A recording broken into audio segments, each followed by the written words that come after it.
All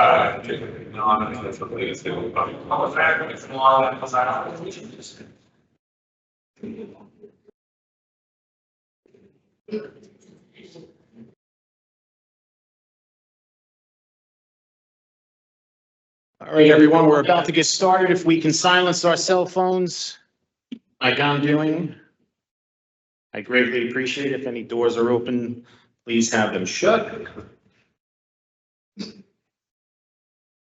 Okay, good evening, everyone. We are on the record. Today is Wednesday, the 10th day of July in the year 2024. This is a regular meeting of the Jersey City Municipal Council. We had a scheduled 6 p.m. start. The clock on my cell phone is showing 6:09 p.m. May we have a roll call for the commencement of this meeting? Councilperson Brindley. Yeah.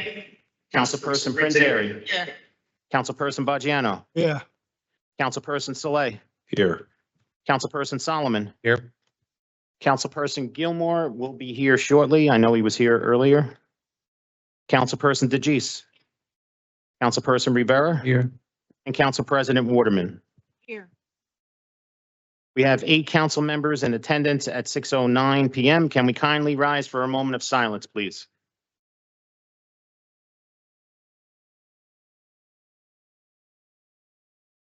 My great aunt, Queen Esther Walker.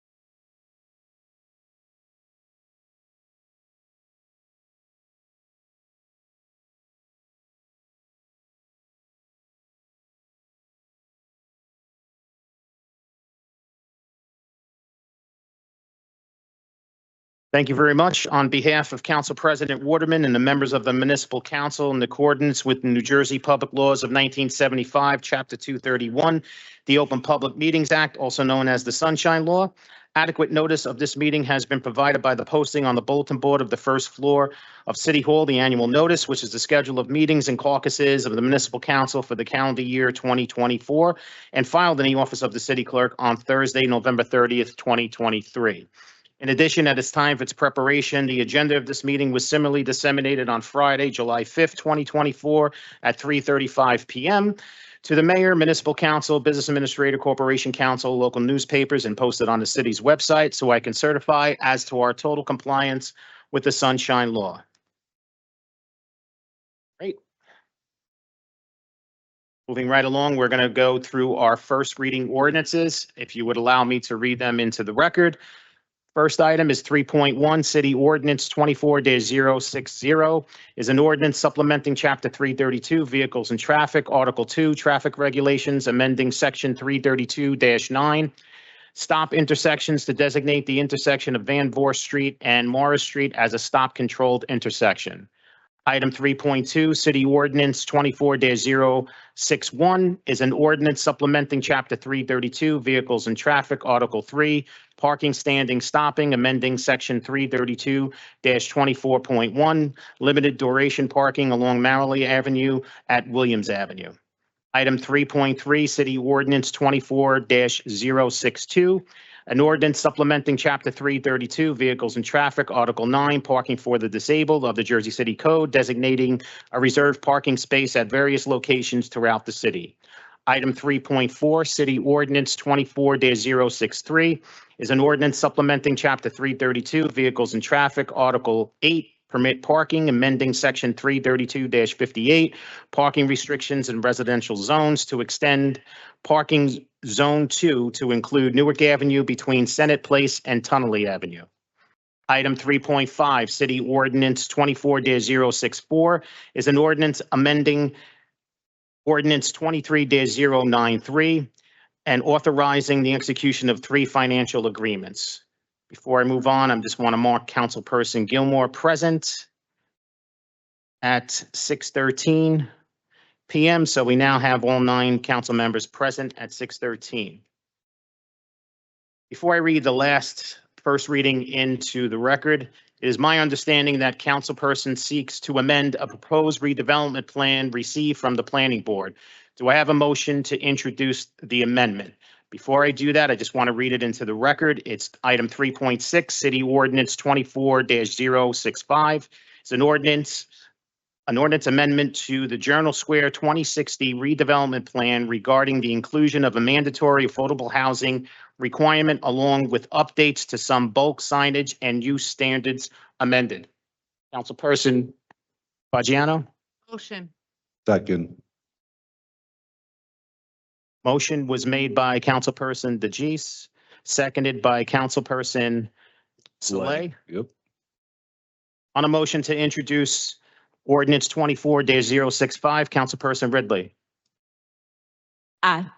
Councilperson Prinzary. Aye. Councilperson Bajiano. Aye. John, Council- shall I read a statement now? Councilperson Saleh. Aye. Councilperson Solomon. So Sean, just to ask a clarification question. So this is the amendments that were being made to 3.6 is the vote to, not just on the amendments, but the introduction of the whole ordinance? It's just the introduction of that amendment and that ordinance.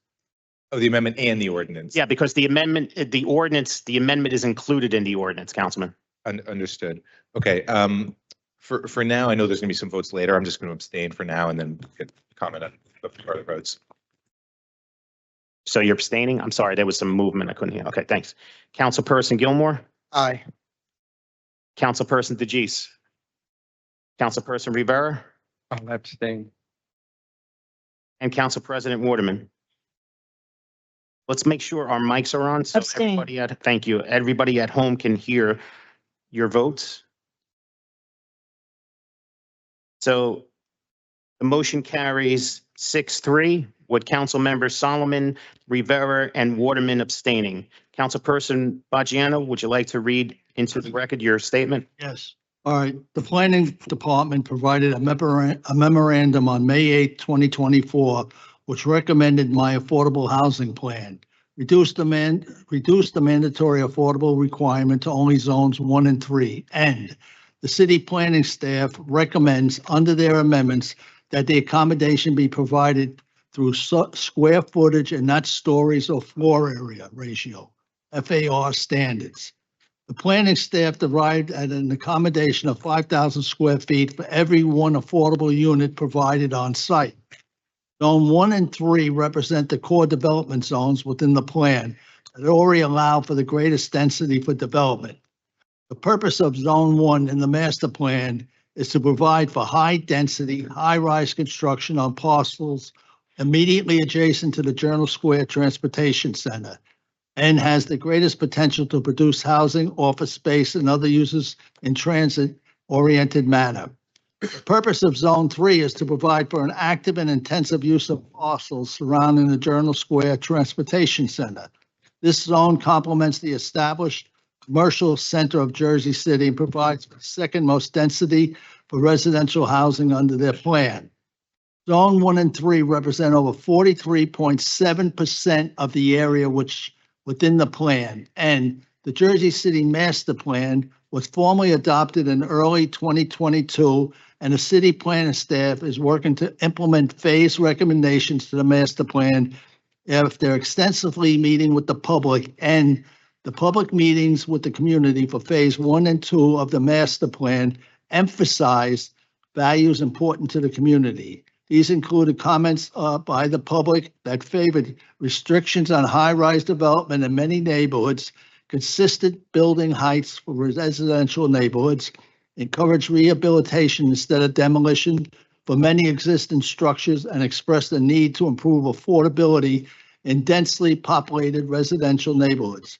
I have had consistently met with neighborhood groups throughout and surrounding the Journal Square area who have many members that express similar sentiments.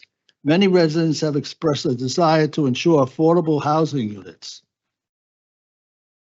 maintaining consistency in height, density, and preservation of the existing structures in the neighborhood. The planning staff in a memorandum dated June 10, 2024, acknowledged my concerns about the adoption of the plan for Zone 4 and 4A, as it would lead to a significant height increase for potential developments in these zones that are mostly comprised of 1 to 4 family homes. The staff in the same recommendation recognize that zones 5, 7, and 8 should be also exempt for consistency. If the council chose to exempt zones 1 and 3, and that is arbitrary to exempt a zone that is closer to the core, zone 1, and that zoned in the periphery of the plan. Zones 5, 7, and 8 represent only 11.5% of the plan. The Jersey City Planning Board heard testimony that adopting any other design besides adopting the mandatory affordable housing plan to just zones 1 and 3 together with all zones together creates inconsistency in a redevelopment plan. And therefore, I want to use redevelopment and zoning to balance increased density with the demand for affordable housing and to balance the desire by the community to preserve the characteristics of existing neighborhoods. Lastly, increasing the supply of affordable housing for zones 1 and 3, especially in the proximity to mass transit, meets the goals and objectives of the Jersey City Master Plan that has been adopted. Okay, Sean. All right, council members, I'm going to be taking a vote now on first reading ordinances, items 3.1 through 3.6. Councilperson Ridley. Aye. Councilperson Prinzary. For introduction. Councilperson Baggiano. Introduction. Councilperson Saleh. Aye for introduction. Councilperson Solomon. Aye on 3.1 to 3.5 and abstain on 3.6. Thank you. Councilperson Gilmore. Aye for introduction. Councilperson DeGise. Councilperson Rivera. 1 through 5, aye. I'm going to abstain on 6. Thank you. And Council President Waterman. Aye on 3.1 through 3.5 and abstain from 3.6. Okay. If I can just recap.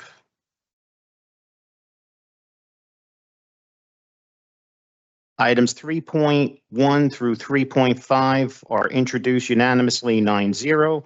Item 3.6 is introduced 6-3 with Council Members Solomon, Rivera, and Council President abstaining.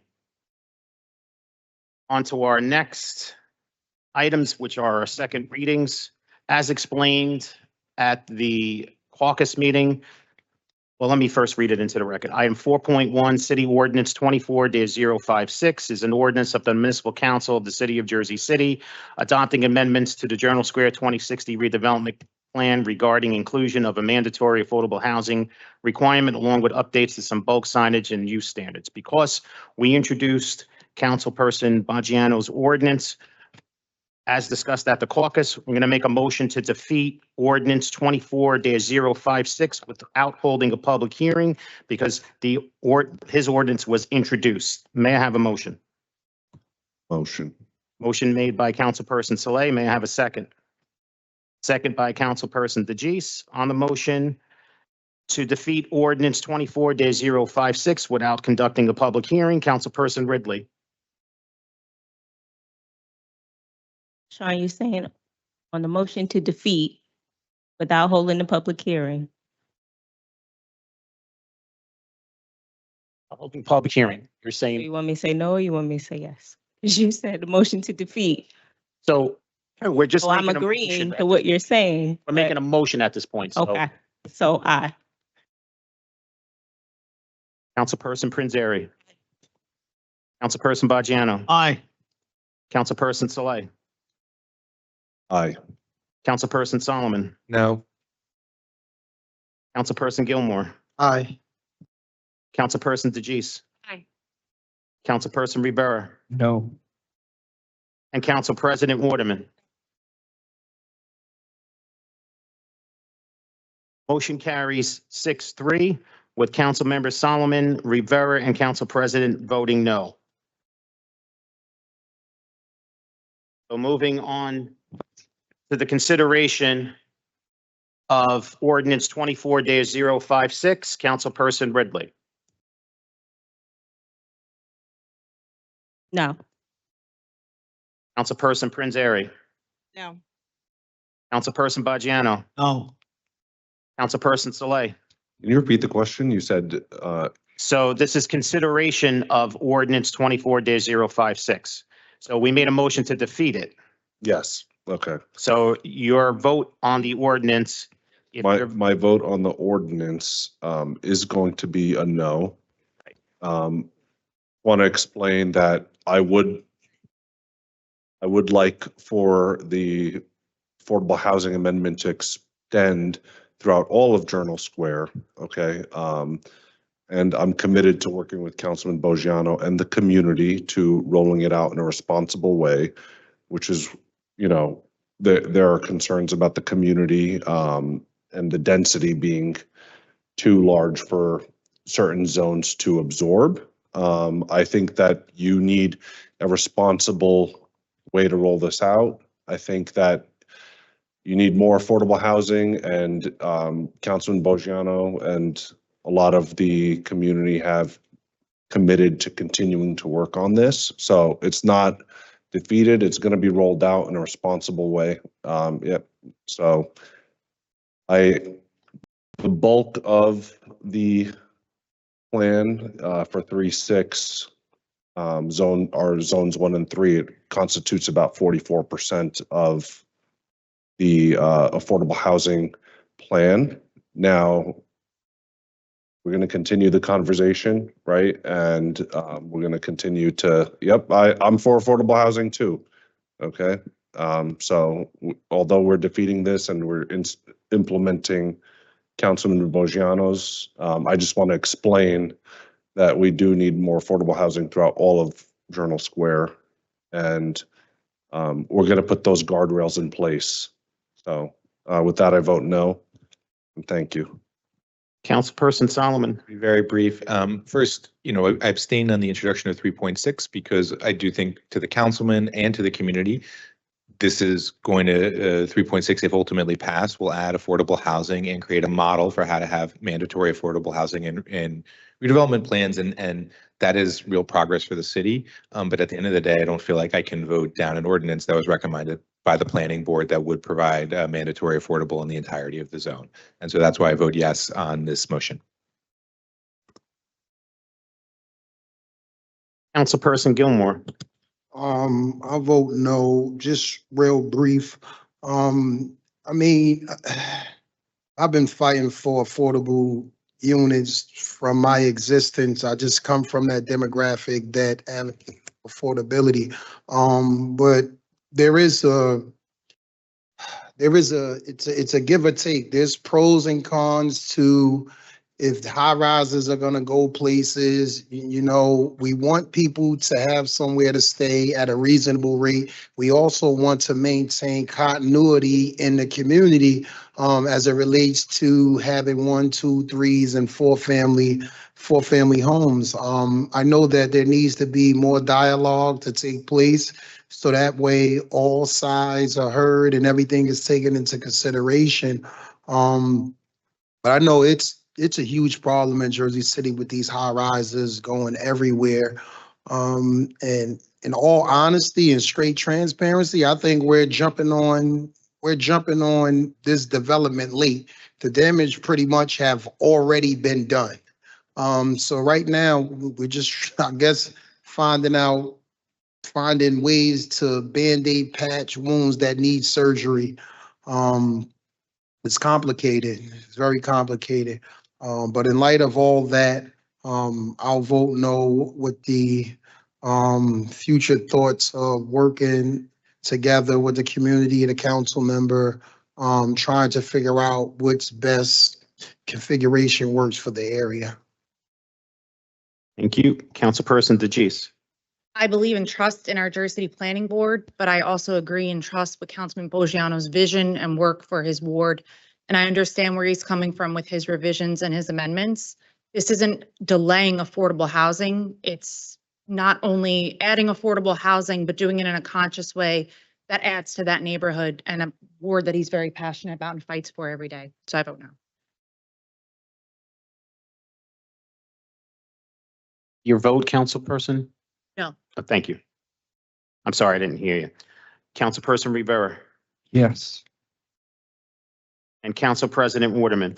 I'm going to abstain like I did the first one because this is so confusing. And probably for the public, it's confusing too, because the planning board presented 4.1 to us. And based on the transcript, they said this was the best way to go because it would increase affordability.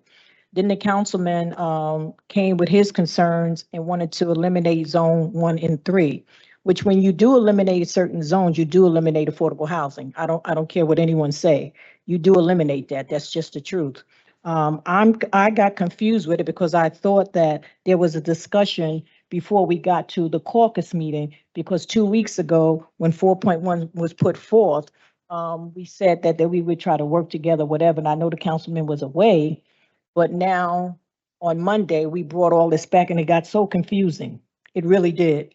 And so because I'm confused with it exactly, that's why I'm abstaining. I'm for affordable housing. I don't care how you say, when you cut out something, you are going to lose some affordability. That's just the truth. I know the councilman concerned about building next to where he stays. He don't want no big, tall buildings near his area. I get that, I understand that. It should be a limit on the height. I think we could have rolled this out in a better way. Then I received the email not too long and somebody said that they should create a zone 7. That's what I'm saying. This got more and more confusing to roll this out. So that's why I'm abstaining, because I think there's a better way to do this with this here. And we are going to lose affordable housing. I don't care what you say. We are going to lose it. City Ordinance 24-056 is defeated 2-6-1, with council members Solomon and Rivera voting in the affirmative and Council President Waterman abstaining. On to our next second reading ordinance, item 4.2, City Ordinance 24-057 is an ordinance of the Municipal Council of the City of Jersey City adopting amendments to the Lewis Marin Boulevard redevelopment plan regarding use and bulk standards to District 2 of the redevelopment plan and other associated standards. This is a public hearing on this ordinance. Any member of the public wishing to speak, please come up to the podium and state your name for the record. Yes, my name is Stephen Gucciardo. I'm president of the Embankment Give me Preservation. 1 second, Stephen. I'm sorry. No problem. My camera is not.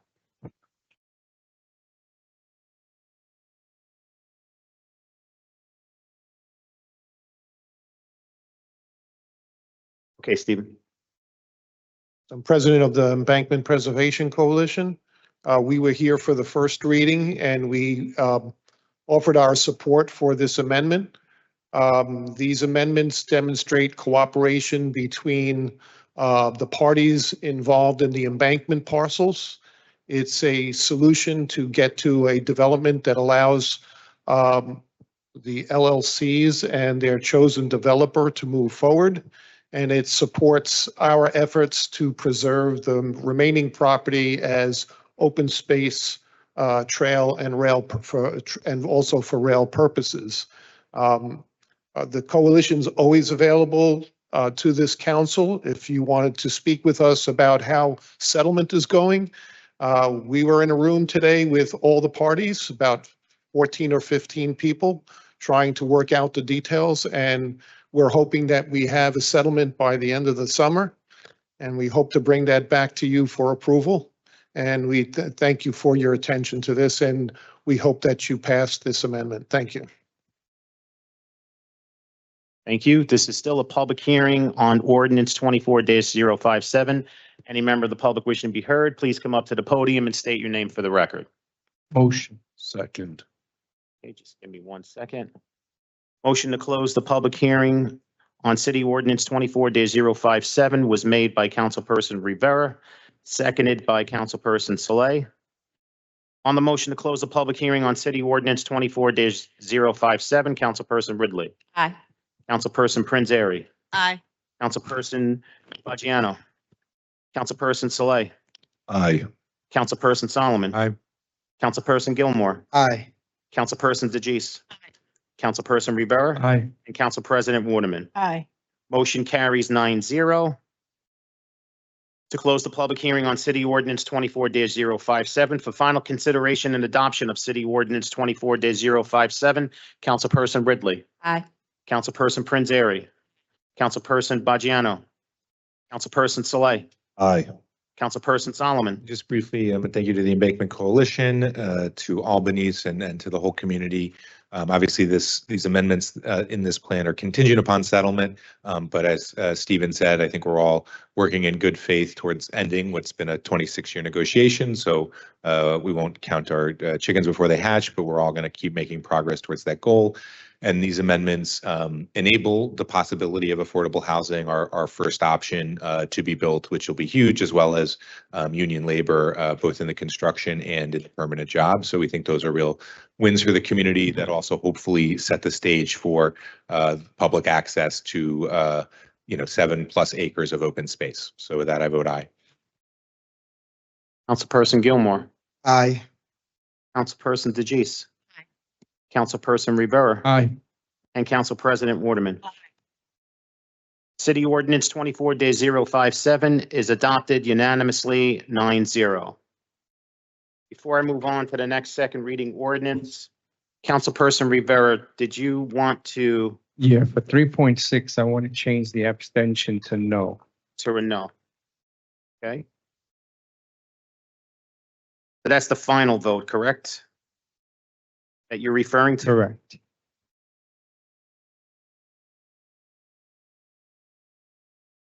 Okay. So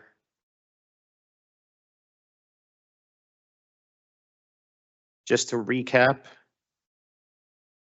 the vote now on item 3.6 is 6, 1, 2, with Councilmember Rivera voting no and Councilmember Solomon and Council President abstaining. And that's 6, 1, 2.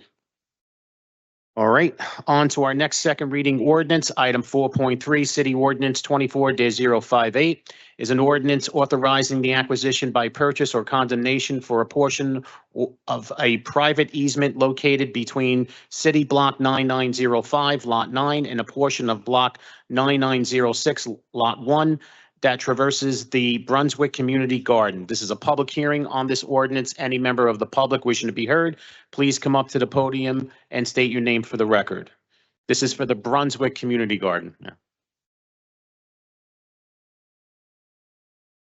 If you would just be kind enough to spell your name for me and for the court reporter, I greatly appreciate it. Robert Garner, Robertgerner. G-A-R. Ner. Thank you, sir.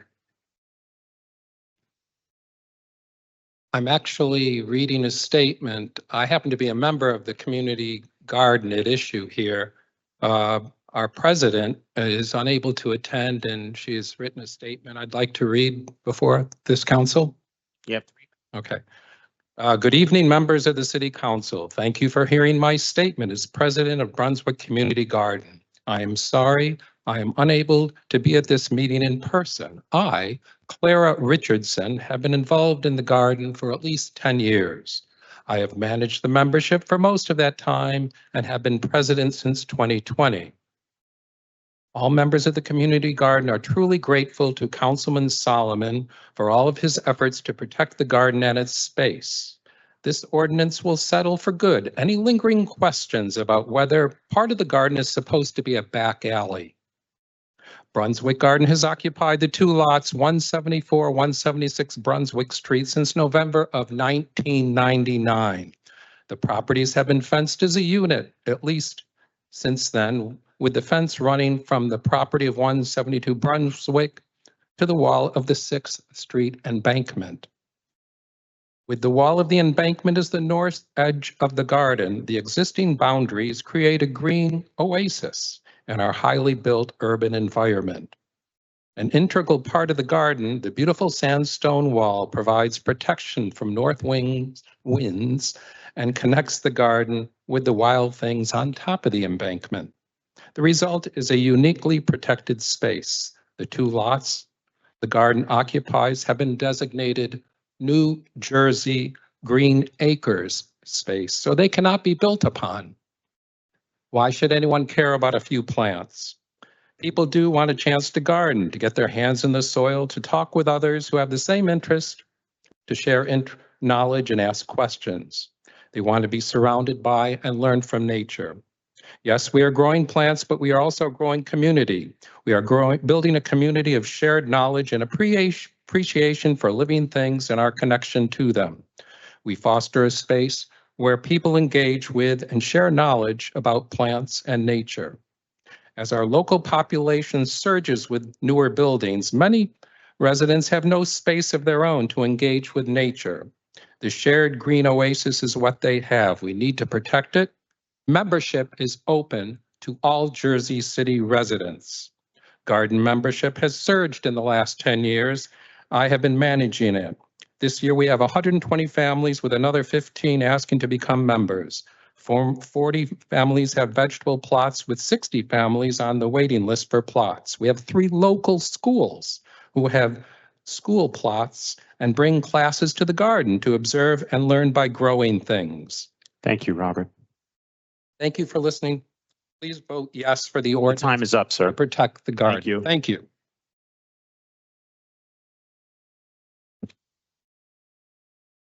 This is, if I could just have your name and if you don't mind spelling it for myself and the court reporter. Sure. My name is Allison Skaggs, Allison Skaggs. S-K. Aggs. Thank you so much, Allison. Thank you. I would like to speak in support of the Brunswick Community Garden and its public good. The garden should be protected from the risk of real estate development.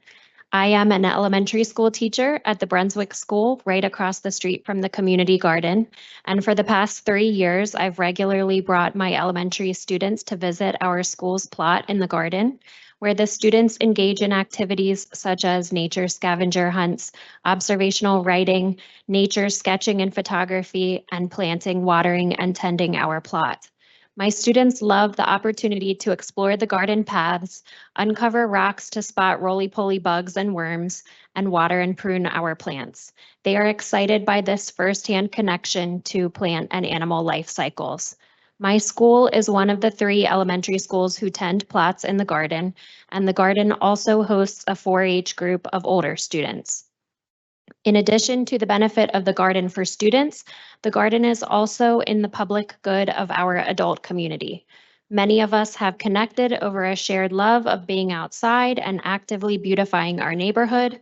We are in a large WhatsApp group where we share garden photos, planting advice, encouragement, and offers to lend a hand in varying capacities to members who may need it. The garden hosts classes which are open to the public. It is the site of a city compost program, and it is the home of a hive of honeybees.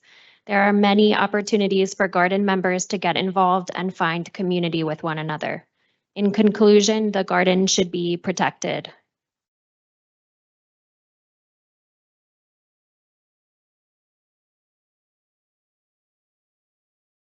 You can just spell your name for me and the court reporter. I greatly appreciate it. My name is Ben, B-E-N, Schwartzbach, S-C-H-W-A-R-T-Z-B-A-C-H. I didn't get the, after the Z, I couldn't hear you. Sure. B as in boy, Yep. A-C-H. Thank you, sir. I live on 5th Street next to the Brunswick Community Garden, and I'm here to voice my strong support for Councilman Solomon's ordinance, which will help preserve the garden in its current state. The garden is an asset to the community in numerous ways, providing ecological, social, and educational benefits to the neighborhood and downtown as a whole.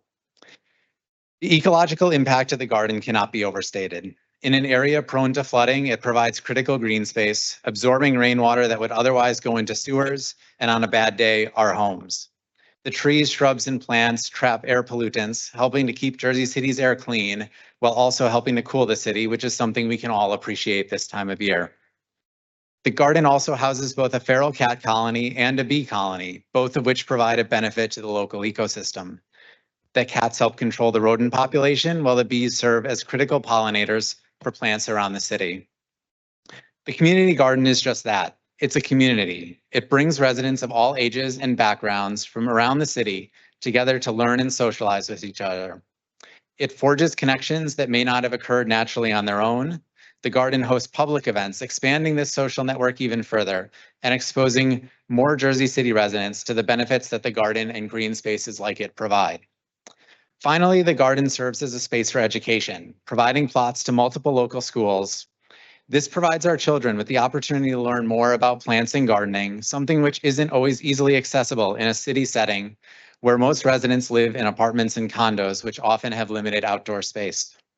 I have witnessed firsthand the impact of the garden on my niece, who has visited with her school and as a result has become more interested in nature and where her food comes from. Living near the garden, I see the excitement these kids display when they see the first fruits or vegetables appearing on the plants or discover a new insect in their plot, something that classroom teaching alone cannot replicate. To conclude, I'd like to thank Councilman Solomon for his efforts to preserve this amazing space and the rest of City Council for their time today and hearing the impact it has on the community. I urge all of you to adopt this ordinance and help to preserve the garden for many generations to come. Thank you.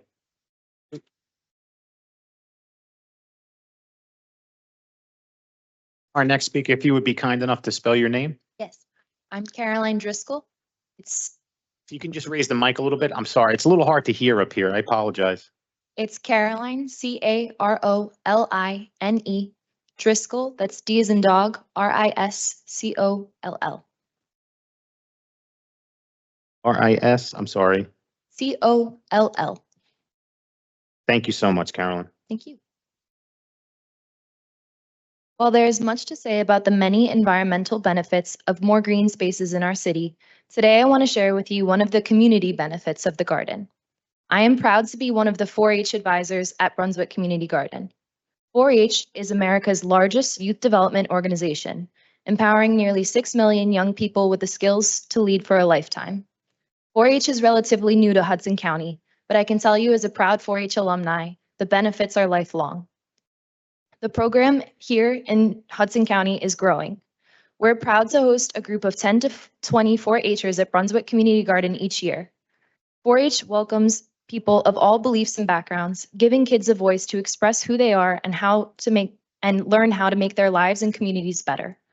Our aim through the 4-H program is to help realize all young people's potential, to help young people become confident, hardworking, determined, responsible, and compassionate, to see a world beyond themselves so that they have lifelong skills to succeed, to create diverse and inclusive environments, and to ensure access and equity for all by providing youth with caring and trusting adult mentors to provide them with life skills training. Through the program, the kids learn the skills to become active and engaged citizens. At Brunswick Community Garden, we meet once a week to teach the kids not just gardening, but the skills to rehabilitate soil so the food they grow is safe for consumption and the ways to use the plants that they grow. Last year, we did soil tests to determine what the soil needed to nourish the plants, rehabilitated soil that had been poisoned with lead so that the plants that we grew would be safe for consumption, learned about the other important components that the soil would need to grow healthy food, and we had a lot of fun. We also used the crops that we grew to make jam and pickles and to tie-dye t-shirts and hats. It's a really wonderful program, and without the Brunswick Community Garden, we wouldn't be able to have this program. It's open to all children in all neighborhoods of Jersey City, and it's really, really a great program for the kids. So without Brunswick Community Garden, we wouldn't be able to have this, so I hope that you'll vote to protect the garden. Thank you so much.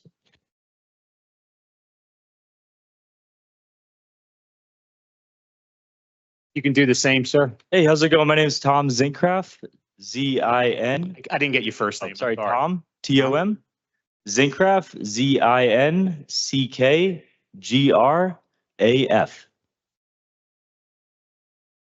Thank you, Tom. Of course. Excellent. So I'm here today to voice my support for Councilman Solomon's ordinance today. I'm going to talk about a personal experience with the garden personally, one that I think a lot of people can relate to. So I started my gardening career back in the suburbs of New Jersey about 20 years ago. As a kid, we had a little side garden on the side of our house. The deer were better eaters than we were gardeners, but we tried our best and we had a great time doing it. I took a 20-year hiatus from gardening, and a few years ago, I picked it back up at the Brunswick Community Garden. I remember the first time I pruned my tomato plant, that smell, it was like that scene in Ratatouille where he's transported back to his childhood and has all these great memories. So fast forward to today, I had my first kid about 7 months ago. We want to raise her in Jersey City, but I want her to be raised with a lot of those same memories that I cherished growing up. I want her to think fondly on looking at flowers, at pruning plants in a community garden, at the magics and frustrations of growing everything. She might not experience a deer issue here, but there's plenty of other pests that we do get at the garden. When I think of raising a kid in Jersey City, I think we will see a lot more benefits from the garden than from a driveway. And I hope that's the Jersey City that my daughter gets to experience. Thank you so much for your time today. Thank you.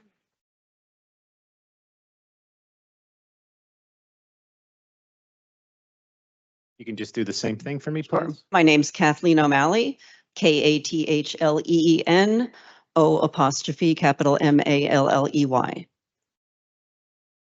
Thank you. And thank you. Thank you for letting me speak about the benefits of the Brunswick Garden. Personally, the garden makes me happy just walking past it. Beauty and peace amid the tunnel traffic with lots of bird song. I've lived in downtown in the Hamilton Park area for 24 years, and the garden has always been this really beneficial presence to me. And starting this year, I'm really pleased to be part of the garden managing the feral cat program. Research shows that there are dozens of research papers that show community gardens have health and mental health benefits for the gardeners. And many downtown gardeners residents don't have any outdoor space of their own. And if anything, we need more community gardens, not a truncated one. And downtown also needs to keep its trees. Extending the alley would do away with the magnificent old shade tree that's near the front fence, as well as slashing away almost 1,300 square feet of gardening space. Extending the alley would only benefit a tiny handful of people while bringing noise and pollution into the peaceful, beautiful garden space. Let's keep the Brunswick Garden the way it is, and I hope you will all vote for that ordinance. Thank you.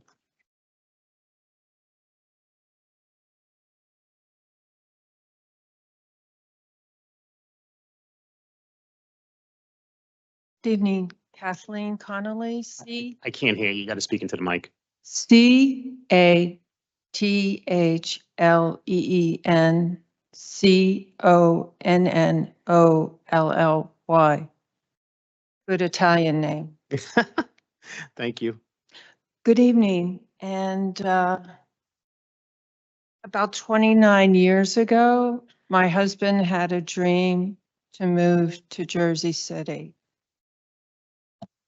At the time, it was kind of a funny dream, move to Jersey City. But anyway, it happened, we moved, and we've been here ever since. What makes this city so survivable is that we have many things that are beneficial for people. Walkable. We're a walkable city. Some of my friends in other cities say they're envious. They have to get in their car to go to the grocery store. Well, we don't have to. We support our arts program here. Our taxes go to pay for all the arts program, which makes this a lively, wonderful city, unique. We also support our libraries. Our taxes support our libraries that bring in so many programs, and you see these programs are developing month by month. They have more community programs. Garden community is a very beneficial for people. And I would love it for it to be all over Jersey City. It's a great investment. Some time ago, I had to learn to change and incorporate different foods for my health. Through that, I started thinking about planting, and in planting, I thought about composting because that's enriching the soil. These are all things that the city wants to promote. We want to promote composting. Now we only put out a bag of trash every 2 weeks because we're busy composting. The garden enhanced this whole awareness. It's not just one thing to plant a garden, but it's looking at nature. It's going to the garden. You appreciate birds more. It brings more awareness to what sustains life in a city, what makes a city really beautiful. And why wouldn't people want to visit here? And so looking at just even the produce, you look at different produce, what's You. beneficial. Your time is up, sorry. Oh, thank you.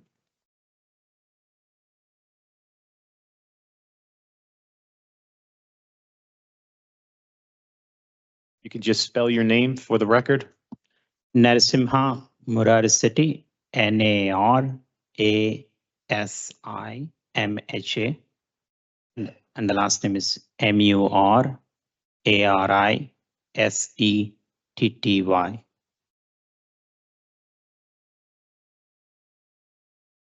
So I'm one of the owners next door to Community Garden, 360 and a half Fifth Street. We are the first people who raised the issue of Community Garden occupying a portion that they are not supposed to. However, we just want to make sure everybody that we support Community Garden. We have families too. Myself and my partner also have their families. We know what having a garden will help in a concrete jungle like Jersey City. Not in a derogatory term, but that's how it is. However, having the look at every alleyway in the city that's been used for vehicle passage and also for parking. And our intention was to use that portion of the alleyway to use for vehicular parking and go as a right of way. However, that would be denied once Community Garden takes over that portion. So what we request is everybody in the block be compensated fairly to make sure this happens. That's all I can say. Thank you.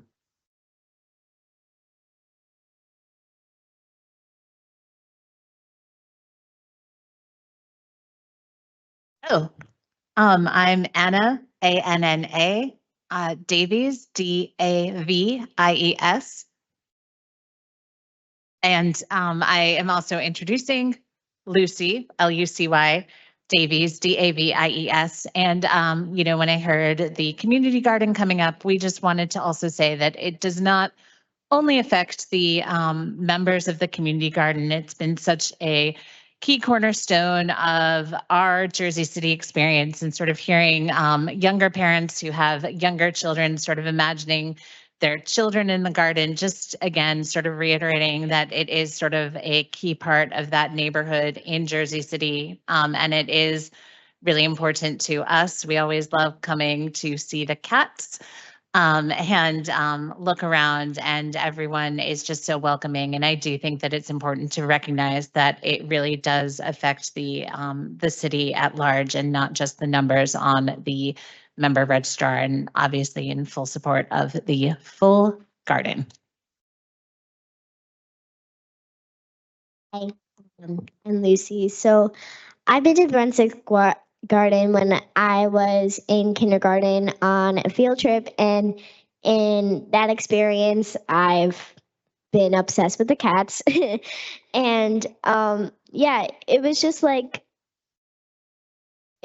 really beautiful that I had all the plants and animals, and thinking about that some people don't want it to, like, they want to destroy it. That's also destroying the homes of those plants and animals. And that is also affecting the other people who are trying to care for them. And like, it's also the only place that has a lot of plants. So thank you.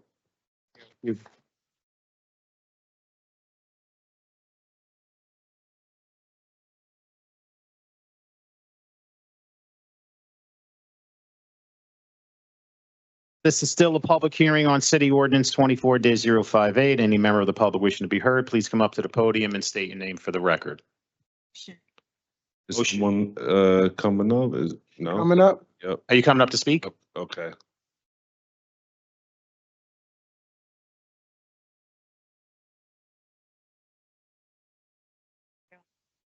Shereen McCormick, McGinley Square Community Board. I need your name. I couldn't hear it. Shereen McCormick, Can you spell that? sure, SHIRINMAC, Got to slow down a little bit. SHIRIN RINMAC, NAC CORMACK. COR. Thank you. Good evening. I am the president of the McGinley Square Community Board. I'm also a Women of Action from 2024 in Jersey City. I would like to speak briefly to support the words that have already been spoken regarding the Brunswick Street Garden. Not only is the feral cat population important and dear to my heart, but the garden as well. I used to live downtown for many years, and you know, any loss in green space in the city is to the detriment of the city. It's extremely important. And if you just Google the benefits of gardening, things come up like decreasing stress and healthy diet and burning calories, decreased dementia, managing eco-anxiety. The list is long, reducing blood pressure, strengthening immunity. So I just wanted with that to conclude and say that I support what's already been said by those who spoke. Thank you.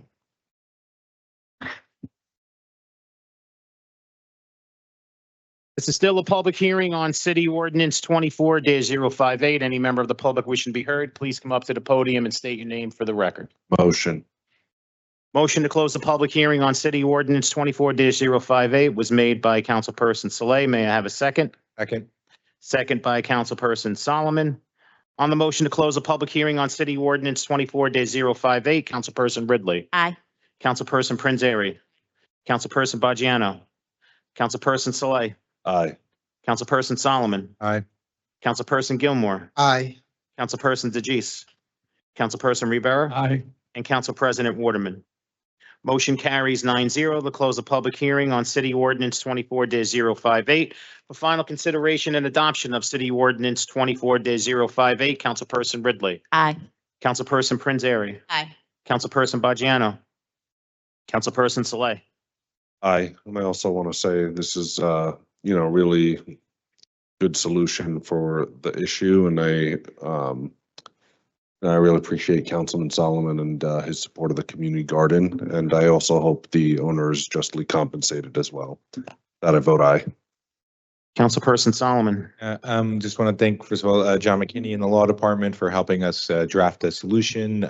Thank you to Clara Richardson and all the members of the garden for being great partners. And I think we've got a great solution, and I think everyone's really on board here.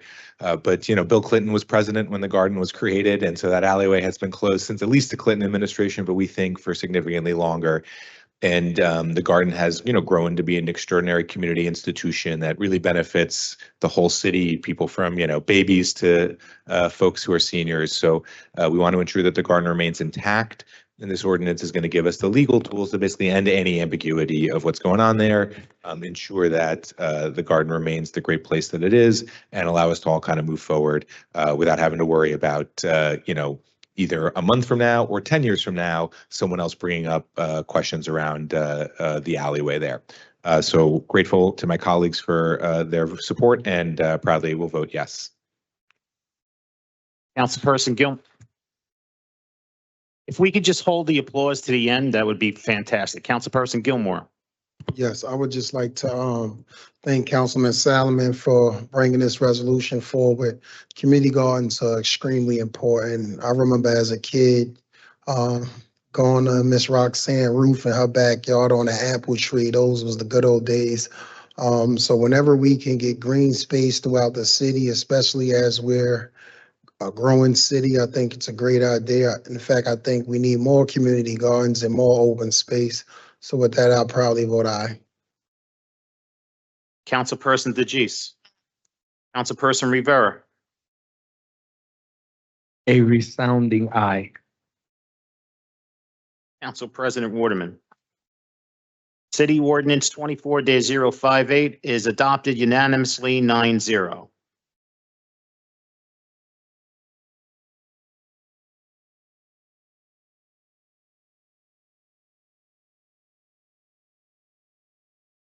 And our last second reading ordinance, item 4.4, City Ordinance 24-059 is an ordinance supplementing Chapter 332, Vehicles and Traffic, Article 9, Parking for the Disabled of the Jersey City Code, designating reserved parking space at various locations throughout the city. This is a public hearing on this ordinance. Any member of the public wishing to be heard, please come up to the podium and state your name for the record. Motion. Second. Third. Motion to close the public hearing on City Ordinance 24-059 was made by Councilperson Saleh.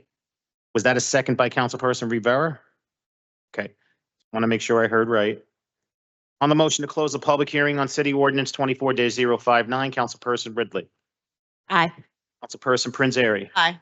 Councilperson Baggiano. Councilperson Saleh. Aye. Councilperson Solomon. Aye. Councilperson Gilmore. Councilperson DeGise. Councilperson Rivera. Aye. And Council President Waterman. Motion carries 9-0 to close a public hearing on City Ordinance 24-059. For final consideration and adoption of City Ordinance 24-059, Councilperson Ridley. Aye. Councilperson Prinzary. Councilperson Baggiano. Councilperson Saleh. Aye. Councilperson Solomon. Aye. Councilperson Gilmore. Councilperson DeGise. Councilperson Rivera. Aye. And Council President Waterman. City Ordinance 24-059 is adopted unanimously 9-0. All right, before we move on to our public speakers, we do have one other business to handle, and that's the public hearing on the 2025 Exchange Place Alliance Special Improvement District Assessment Roll and Budget. This is a public hearing on the assessment roll and budget of the Exchange Place Alliance SID. Any member of the public wishing to be heard, please come up to the podium and state your name for the record. Motion. Second. I have a motion made. What's that? Sorry, I thought I saw a hand. Now I got messed up. Sorry. I have a motion to close the public hearing on the 2024-2025 Exchange Place Alliance SID Special Improvement District Assessment Roll and Budget. I believe that motion was made by Councilperson Rivera and seconded by Councilperson Saleh, correct? Yes. Okay. On the motion to close the public hearing, Councilperson Ridley. Aye. Councilperson Prinzary. Aye. Councilperson Baggiano. Councilperson Saleh. Aye. Councilperson Solomon. Not here. You left? Stepped out. Right Stepped there. away, okay. And Gilmore stepped away.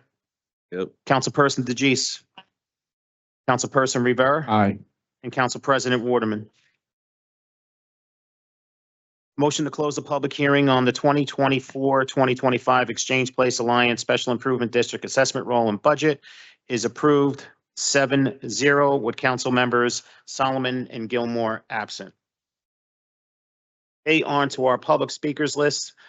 Members of the public watching at home and also here in our audience, please follow along with the agenda because I'll only be calling the number and the first name of the individual. With that being said, first speaker, 5.1, Laverne. I didn't see her today. Not here. 5.2, Tina. I didn't see Tina either. 5.3, Michael.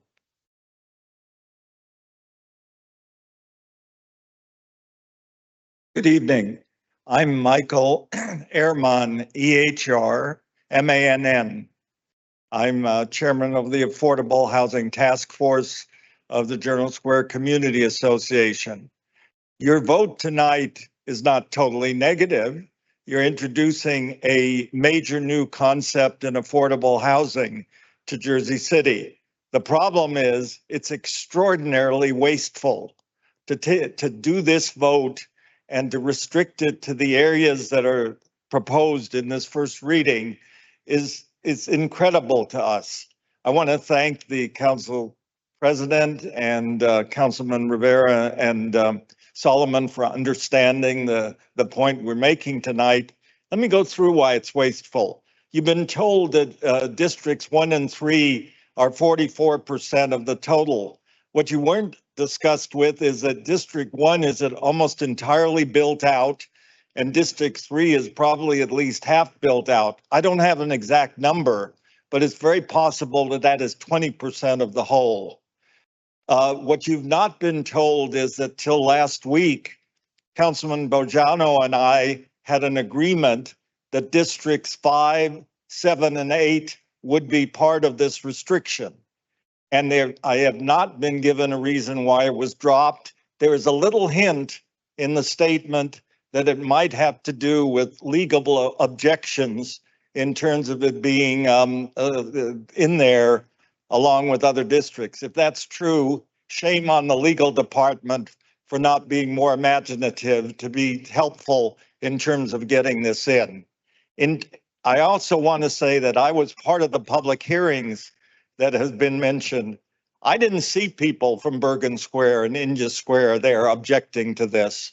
I just didn't. They weren't there. And my organization, Bergen Square, is the heart of the organization. We're strongly in favor of an expansive view of this. Finally, District 4 and 4A, yes, there is significant opposition, particularly up in the hilltop area where the councilman started his career. But let me say this, the opposition has to do with all the fights there've been around variances. People are tired of variances being given to developers. This is not a variance. This is a new ordinance. The interesting thing is that the opponents of this have not fought against the redevelopment plan. The basic plan, they haven't objected to in the last 6 years. They object to individual cases. Now this imaginative new thing comes along and they improperly project their worries onto this exciting new venture. Thank you, Michael. You need to relook.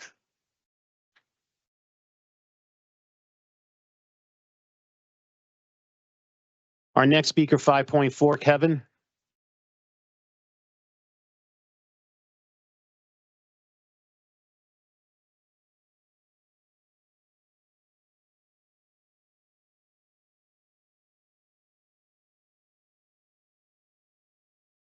Hello, council members.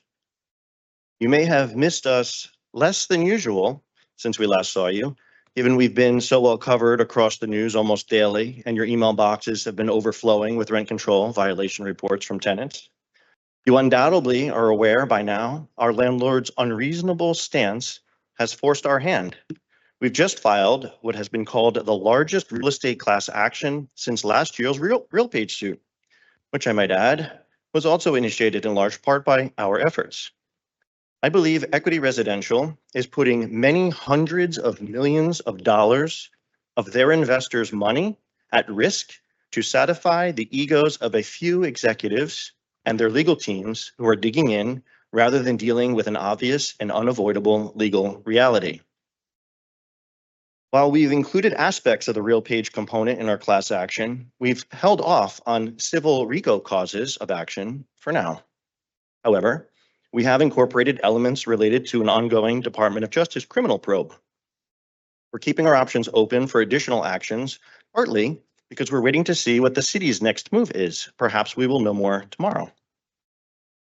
Based on the Acting Corporation Council's request before you, and a similar one I received from Director Richardson, you've started to see a small sample of ongoing rent control violations. It has been limited largely because our landlord is actively obstructing our ability to report many more. We need your help compelling our landlord to produce the required documents as unanimously ordered by the board.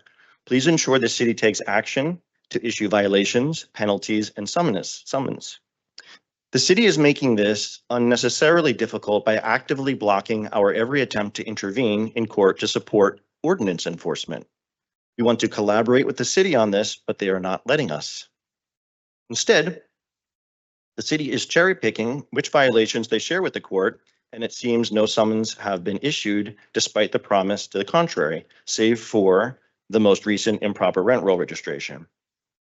If the city isn't deliberately trying to cause us more harm, they should work with our legal team to present a united front against our bad acting landlord.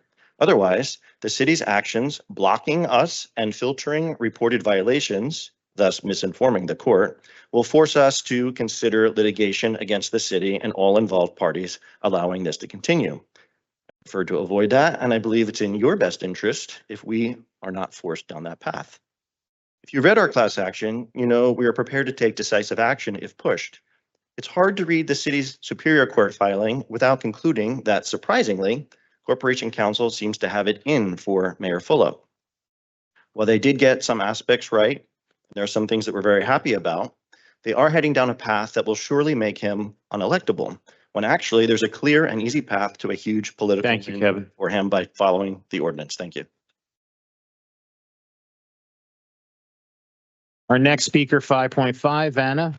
Hello, Anna Davies here. Lucy Davies is going next. But, you know, obviously we are all here for the same reason. You've all heard the same stories, but even just getting anything from this landlord is ridiculous. I asked for my rent ledger and the last 2 copies of the lease. They said they could not provide that because of ongoing litigation. This is information that I have signed for them. And this is information, quite honestly, I can get myself. I have all 60 pages. I was able to download it in between my 5 jobs as a solo parent. And as I was doing so, I realized that when I signed this lease originally in 2021, I've lived in the building since 2014, but moved units.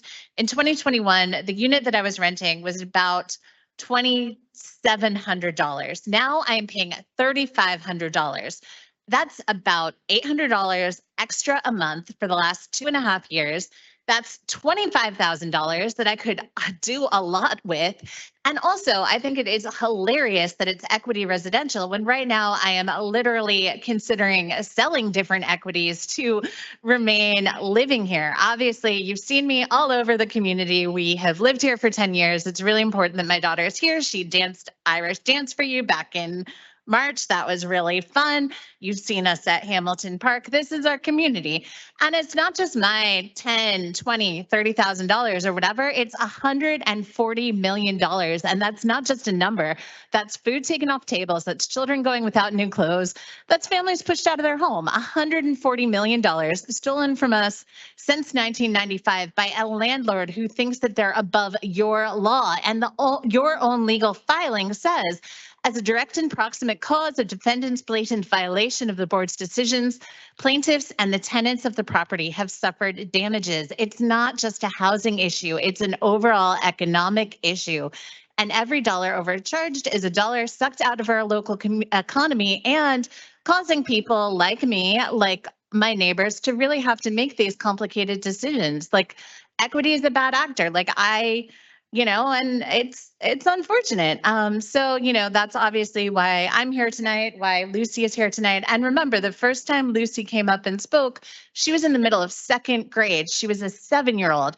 Now she's 9, she's going into 4th grade. And I know that we've made a lot of action, but man, I would love to get this settled before middle school. Thank you.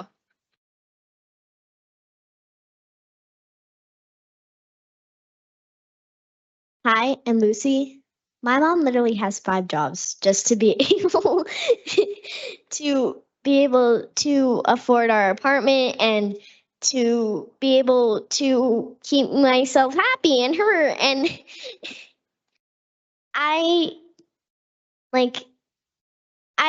we had to deal with this. I just really want the money back. I mean, come on, do you know how heartbreaking it is to see people who have to just leave because they can't afford here? It's just, we want to be able, yeah, we like it here, but if we have to, maybe in middle school, we won't be here. Maybe we'll have to move because in Portside, it's too, the rent is just too high. I mean, I really like it here. Thank you.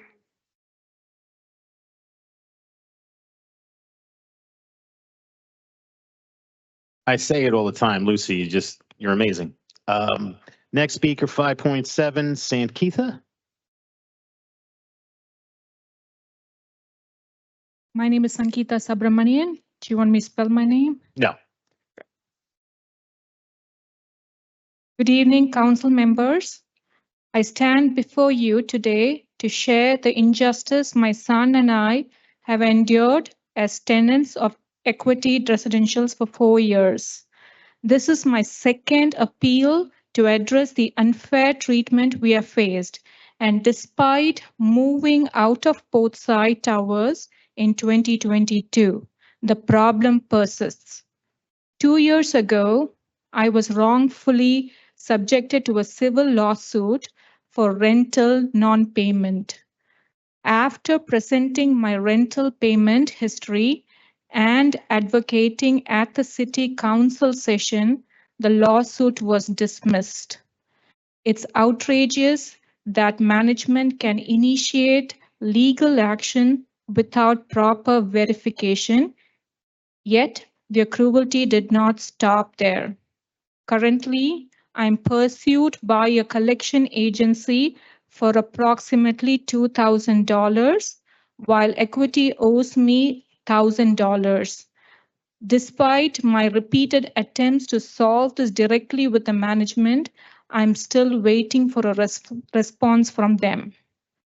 During my tenancy in 2022, I was forced to choose between a month-to-month lease for $6,200 or a 12-month lease of $4,800 for a 2-bedroom apartment. Unable to afford these exuberant rates, my son and I were forced to leave the only home we knew for 4 years. Despite giving notice in early August of 2022 to vacate by mid-September, which was more than the requisite 30-day notice, I was still compelled to pay $6,200. The increase occurred is less than the 12-month period since my previous increase, which is unlawful. Now, they have sent my alleged debt to collections, threatening my credit rating. In addition, according to tenant law, rent should be altered after a notice to move out. This not only infringes upon tenants' rights, but also constitutes a violation of laws meant to protect us. As a single mother with a high schooler, I was vulnerable and at the mercy of Equity Residentials. Their unreasonable rent increase, lack of communication, and illegal enforcement of lease agreement are unacceptable. Thank you.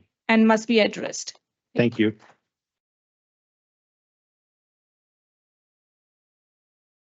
Our next speaker, 5.8, Araya.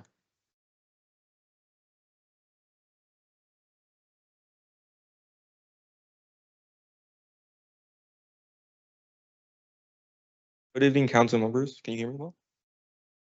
All right. Good evening, council members. I'm here to talk about what my mom and I have been going through during our time at Portside.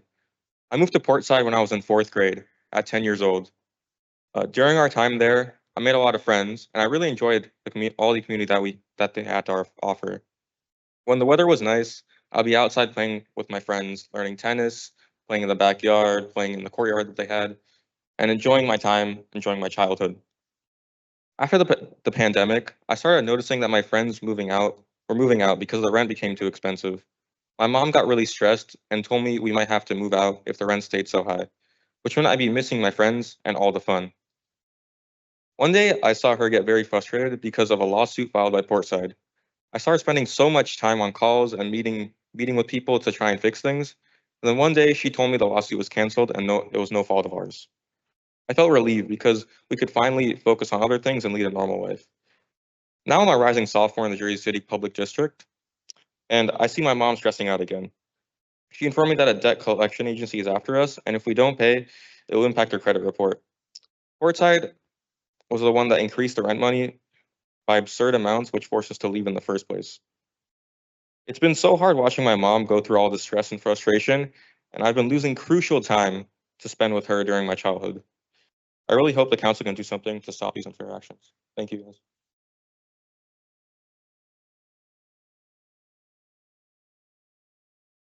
Our next speaker, 5.9, Tara.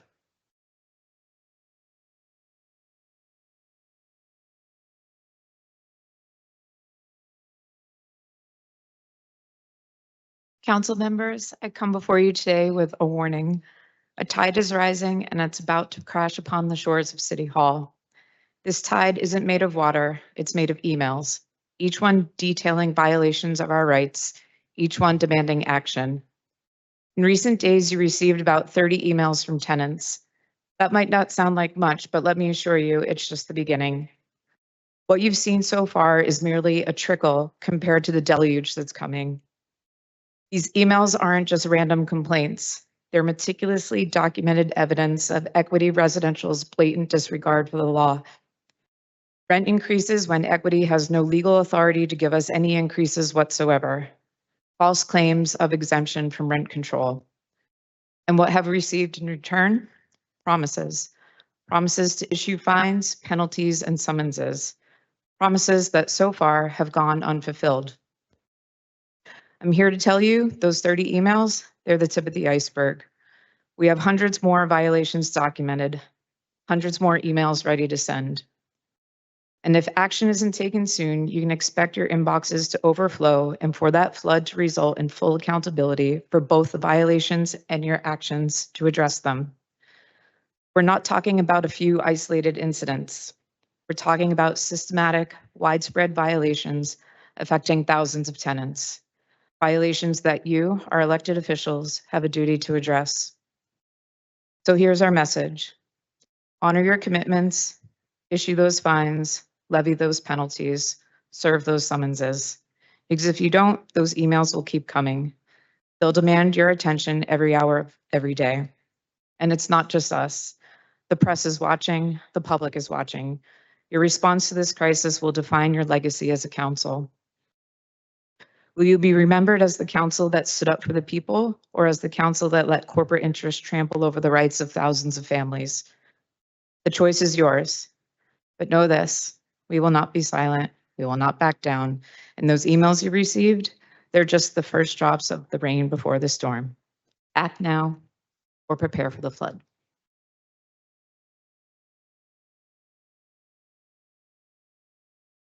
Our next speaker, 5.10, Zahana. They spell my name? Zhanna, right? You good? Okay, thank you. Good evening. My name is Жанна Potash, and this is my first time addressing the council. I would like to tell you my story in the hope that we might all see what happens when laws are broken, blind eyes are turned, and rightful action is simply never taken, even avoided. My family moved into Portside Towers in 2010. We found a one-bedroom apartment in the West Tower and we're happy. Over the years, we grew to be a part of an active and engaged community. As a member of this community, I even volunteered to organize community yoga classes that lasted until COVID. After the first year, we upgraded it to a two-bedroom apartment and rent increases were only 3 to 5% or even less. These increases were still illegal under the Jersey City rent control law, but at least we managed for 10 years. But then things changed. Portside and Equity changed. Where once the facilities were maintained with care and attention, now things were being notably neglected, rusting and crumbling away. Not only had it become abundantly clear that we were not getting closer to what we had been paying for, advertised as luxury, but the rates were plainly unreasonable and unaffordable. The rates skyrocketed so much that we had to downgrade back to one-bedroom unit in 2021. Moreover, the management and their attitude changed. Where once we felt they could be talked to, negotiated, and reasoned with, now it seemed to only be about the profit and greed. In the new one-bedroom, having lived in one similar before and knowing what quality to expect, showers, appliances, toilets, floors, everything, we were repeatedly were much lower quality. We were repeatedly shut down and told that our old expectations were not valid in this new unit. After we presented facts of comparable apartments available at lower rates, Our inputs were rebuffed. They refused to give us any discount for being loyal residents for over 10 years, not even getting a repairs done. And we felt that we were treated worse than ever before, worse than people that coming from outside. After over a decade, building friendships, building community, our story at Portside ended as so many others have. Eventually, the rates increased so severely that we could no longer justify fighting to stay. We were edged out of our home with a final rate increase of over 25% in 2022. Indeed, having been given only 10 days to make a final decision, we were essentially forced out. Ladies and gentlemen, we all people are social beings and need community. Oh, my parting question is, how can we ever have a community if we continue to allow bad acting landlords to go entirely unchecked, to violate the law in their efforts to sacrifice people? Thank you. Profit.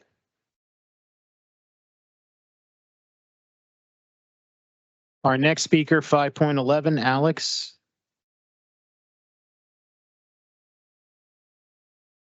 Good evening. My name is Alexandra Com, and I have been a resident at Portside Towers for several years. I'm standing with my neighbors who have gathered here and who have attended meeting after meeting to fight for the very essence of our existence.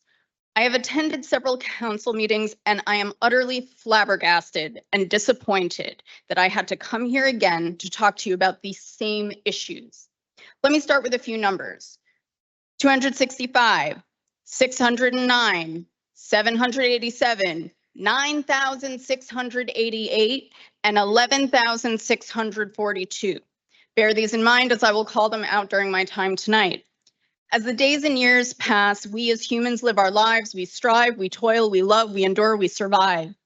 As time passes, babies are born, loved ones pass on, and so it continues. We are law-abiding citizens who work 1, 2, sometimes 3 or 5 jobs just to afford a modest life, to put food on the table, keep a roof over our heads, and to care for our loved ones, young and old, in sickness and in health. We do all of this not out of luxury, but out of necessity. The last thing I want to do, or any of us want to do, is to come here in the evening after a long and tiring day at work, time and time again, pleading, begging, imploring you to uphold the law, a law that was put in place to protect citizens, to ensure that we, the people, are not trampled under the feet of those who wield power and wealth. We are here fighting for our homes, for our right to live without fear of being pushed out. We have been waiting 265 days since the Rent Leveling Board's ruling. 265 days, but where is the justice? We still have not seen the legal recalculations we are owed, the recalculations that must be completed in alignment with the provisions of Chapter 260. Equity Residential continues to raise our rents unlawfully, ignoring the Rent Leveling Board's ruling and owing tenants money. This blatant disregard for the law is a slap in the face of justice. Where is the accountability? It has been 609 days since Portside tenants, my friends and neighbors here, had first attended a city council meeting to voice these very concerns. 609 days of being ignored and pushed aside, yet here we are, exhausted and frustrated that we are still being exploited. This is our cry for justice, and we will not be silenced. What will it take for you to do the right thing? Here is another number. It has been 787 days since we filed our first petition. That is more than 2 years just to uphold the law. Can no one in the city see or hear? I know my time is running low, but I'm going to say this. America is for the people and by the people. You as city council, it is your responsibility to serve the people and not the corporation. Thank you.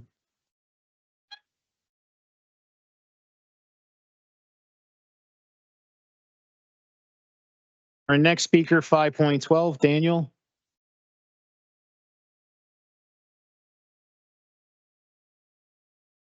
At last city council meeting, acting corporate counsel Brittany Murray stated that Chiron Richardson, the director at the Office of Landlord-Tenant Relations, is accepting tenants' previous leases, their new leases, and proof of payment to enforce the city's rent control laws.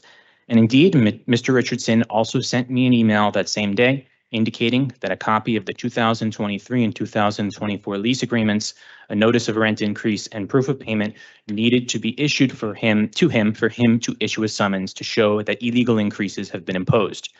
As such, many of us tenants requested this information from Equity Management at Portside Towers, and initially, Equity did provide some of us with this information. However, Equity has caught wind of why we're requesting this information to enforce our city's rent control laws, and they are now refusing to provide this information to us tenants.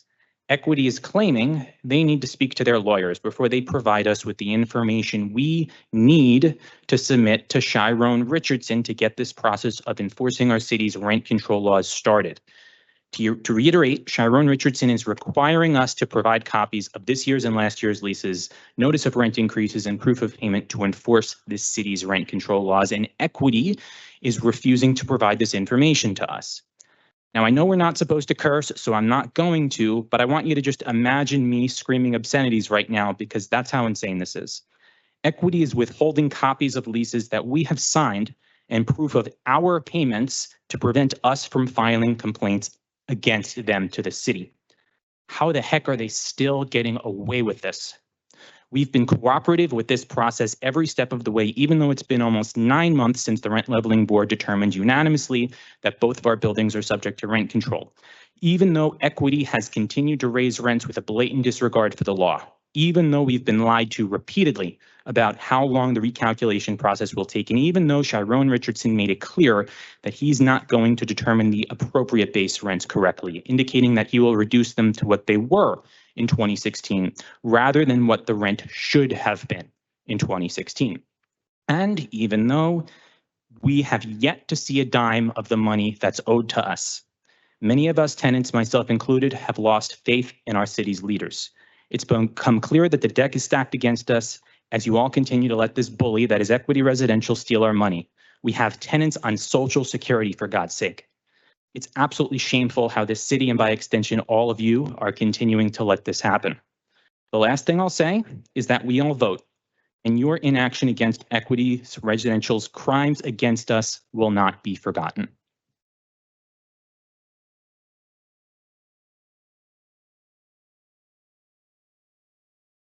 Our next speaker, 5.13, Shannon. Good evening. My name is Shannon McGee, and this is my second time speaking to this council. The first time I spoke here was in March, as part of a group bringing forth proof of Equity Residential's ongoing egregious and illegal rent increases at both 100 Warren Street and 155 Washington Street, even after determinations were made that the buildings were subject to rent control. At the time, I was not optimistic to speak, knowing that this council had already heard countless speeches, personal stories of how illegal rent increases have impacted residents, and pleas to take action, meeting after meeting, month after month. And yet there has been no substantive action taken by anyone with the power or the authority to enforce rent control laws or to hold Equity Residential responsible for violating the laws repeatedly. Equity Residential's has continued to make blatant violations of rent control laws, and the obvious delay tactics from Equity Legal Counsel and from Portside Tower Management are driven by greed and looking out for investors over residents.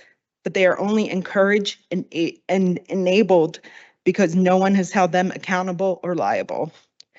However, I have returned to speak at this City Council meeting with a bit of renewed optimism.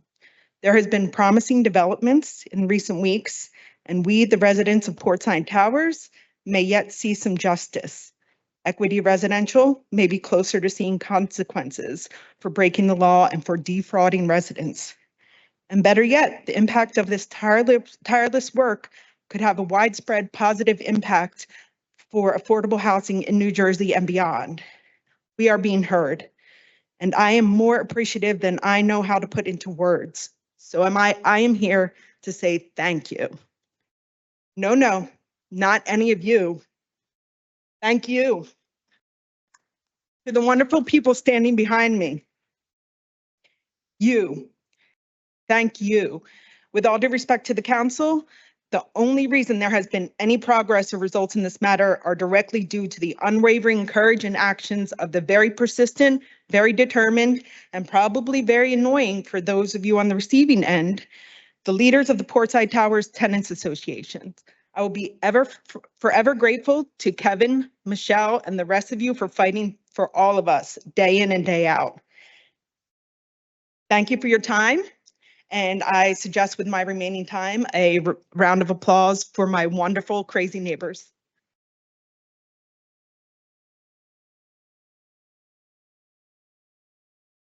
Our next speaker, 5.14, Jordan.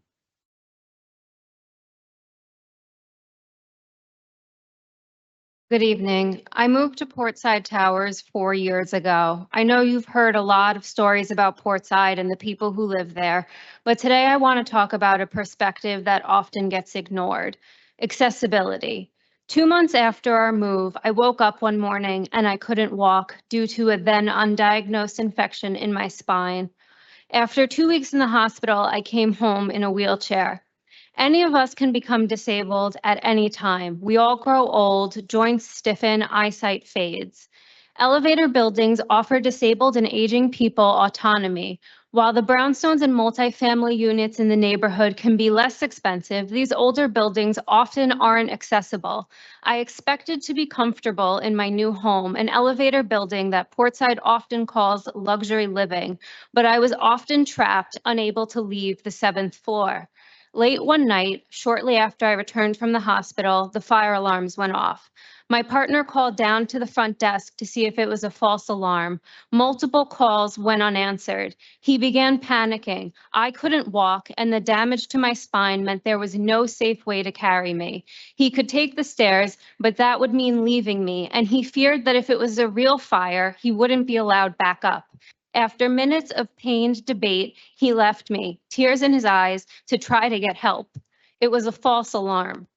For more than a year, the fire alarms would go off randomly with no warning due to dust, elevator maintenance, tests that weren't communicated. Days would go by where I couldn't get fresh air, feel the sun on my skin, because there was only one elevator in service, and by the time it reached the 7th floor, there was no room for a wheelchair. We pressed the issue to Portside, and the best we'd get is we're working on it. 4 months later, when I was able to walk with the cane, I was forced to take the stairs so I didn't miss a doctor's appointment. I hobbled into management's office asking what they were doing to fix the accessibility issues. Again, we're working on it. I asked a friend who worked at the company modernizing the elevators why the project was taking so long, and he said that Portside went with the cheapest bid instead of the company that created the elevators in the first place. They didn't have the correct parts, and the elevators had already been taken out of service. During the years in which the elevators and fire alarms plagued us, our rent went up 11 and 18%. We considered moving, but I still have a hard time using the stairs, and so it's safer for me to be in an elevator building. I am not the only disabled resident of Portside, and we all deserve a safe and affordable place to live. Thank you.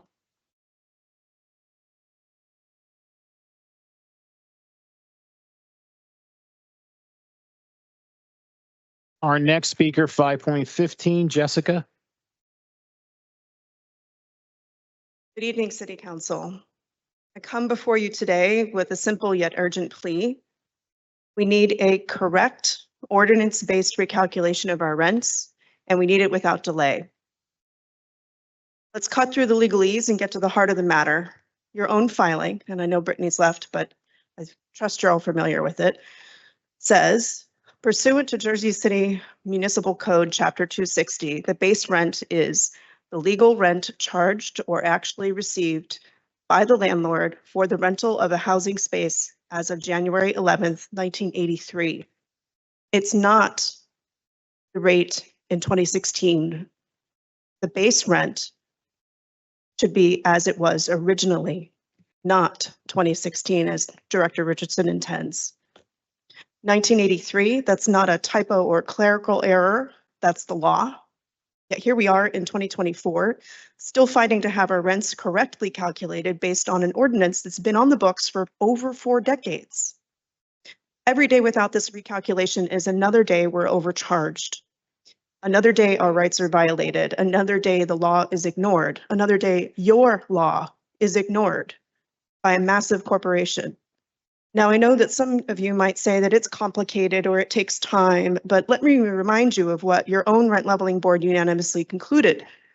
The board unanimously concludes that due to the failure by the property owner and its predecessor to comply with the notice requirement in NJSA 2A42-84.4, both buildings and all units therein are and have been for their duration of their occupancy subject to rent control. It's not complicated. The rate was what it was when the building was occupied. They had no legal right to increase the rate since then. So guess what? The base rent's actually very noble. The board has spoken, the law is clear, so why the delay? Every day we wait is another day Equity Residential profits from their illegal actions. It's another day they laugh in the face of your authority and of our laws. And we're not asking for special treatment. We're here to ask for the law to be followed, for the ordinance to be enforced as written, and for justice to be served. Council members, you have the power to make this right, to order an immediate, correct, ordinance-based recalculation of our rents. Not next month, not next week, now. You know what Director Richardson has planned. Don't let it go that way. Make sure the base rent is calculated properly. Because every day we wait is another day we suffer. Another day our community is drained of resources. Another day that the promise of affordable housing in Jersey City rings hollow. The ordinance is there. The board's decision is clear. All that's missing is the will to act and remedy this. So I ask you, will you uphold the law? Will you enforce your own ordinance? Will you stand with us, the people who elected you?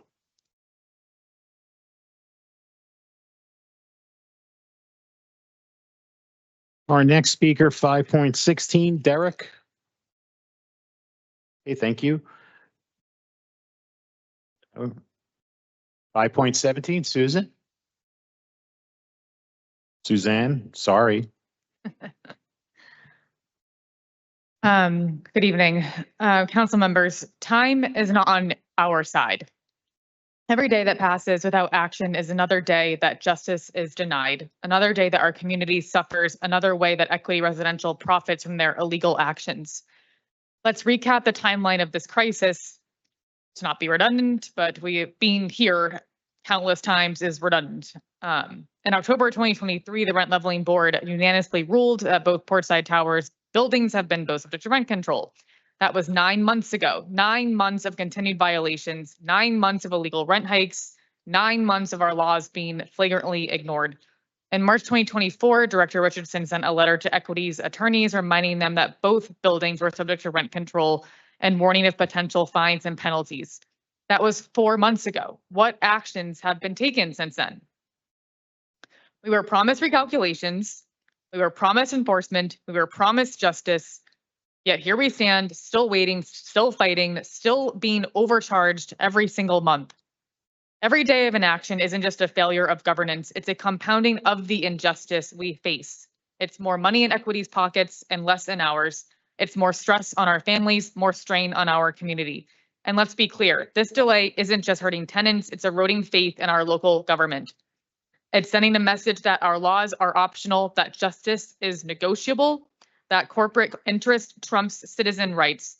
Council members, we've been patient, we've followed the proper channels, we've attended meetings, filed complaints, provided evidence, we've done everything asked of us and more. Now it's time for you to do your part. The law is clear, the violations are documented, the harm is ongoing. What more do you need to take action? Seeing tonight a parent who is so stressed out, she can't spend time with her son, a son who has had to see her mother be so stressed out, a mother who should be saving for her daughter's college, except instead of sending money to this corporate landlord.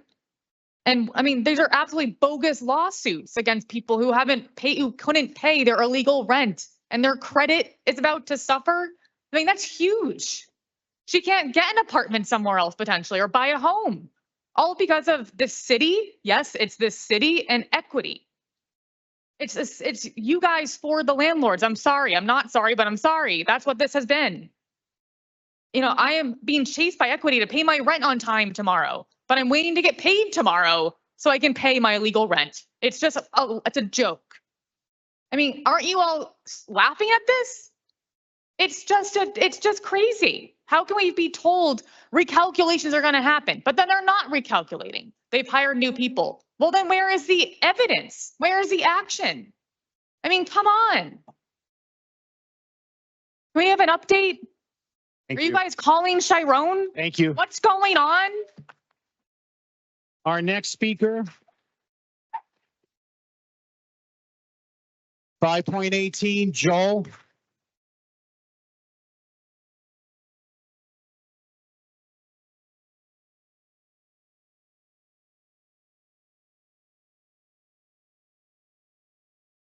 Good evening, council members. During my public comments on April 24th, I shared my outrage that Eric M. Bernstein, purporting to represent the government of Jersey City, not just the administration, but including you, the municipal council, an equal branch of local government. This man opposed our efforts to intervene in the federal action filed by Equity Residential against Jersey City and the Rent Leveling Board. At that time, I assumed that you had prior knowledge of the position Mr. Bernstein took. I then learned that this body had not been consulted or informed by acting corporation counsel or any member of the Jersey City Law Department of this position. On July 1st, 2024, acting corporation counsel filed papers in the Superior Court of New Jersey asking the court to stop Equity Residential from increasing our rents until the Bureau is done recalculating the legal base rents. Returning our rent to that existing on October 19th, 2023, the date of the Rent Leveling Board's oral decision that the buildings were never exempt from rent control. 3, declaring that Equity Residential's rent increases are in violation of sections 260-1 and 260-3, and 4, awarding costs to the city. While that appears to be a positive action, I looked more closely at the whole submission. What is most astonishing to me is the following. Active Corporation Counsel certified that no other parties needed to be joined in this action.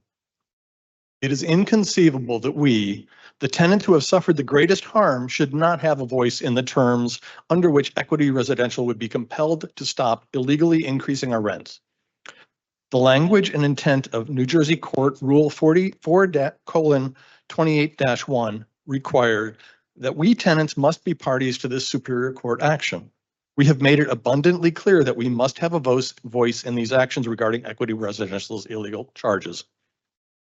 Did acting corporation counsel or any member of the Jersey City Law Department consult with you on the question of whether to include or exclude us, the tenants of Portside Towers, and the victims of Equity Residential's pervasive and continuing flagrant violations of the rent control provisions of both New Jersey state statutes and Jersey City ordinances?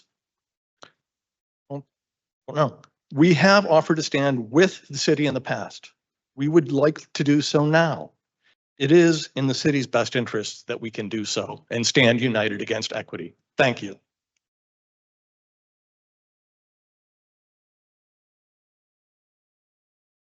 Our next speaker, 5.19, Anna.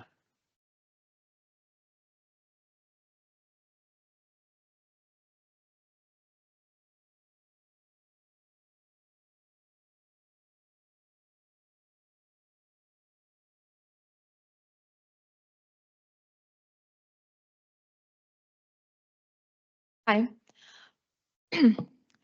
I like what the Portside Tower tenants are doing.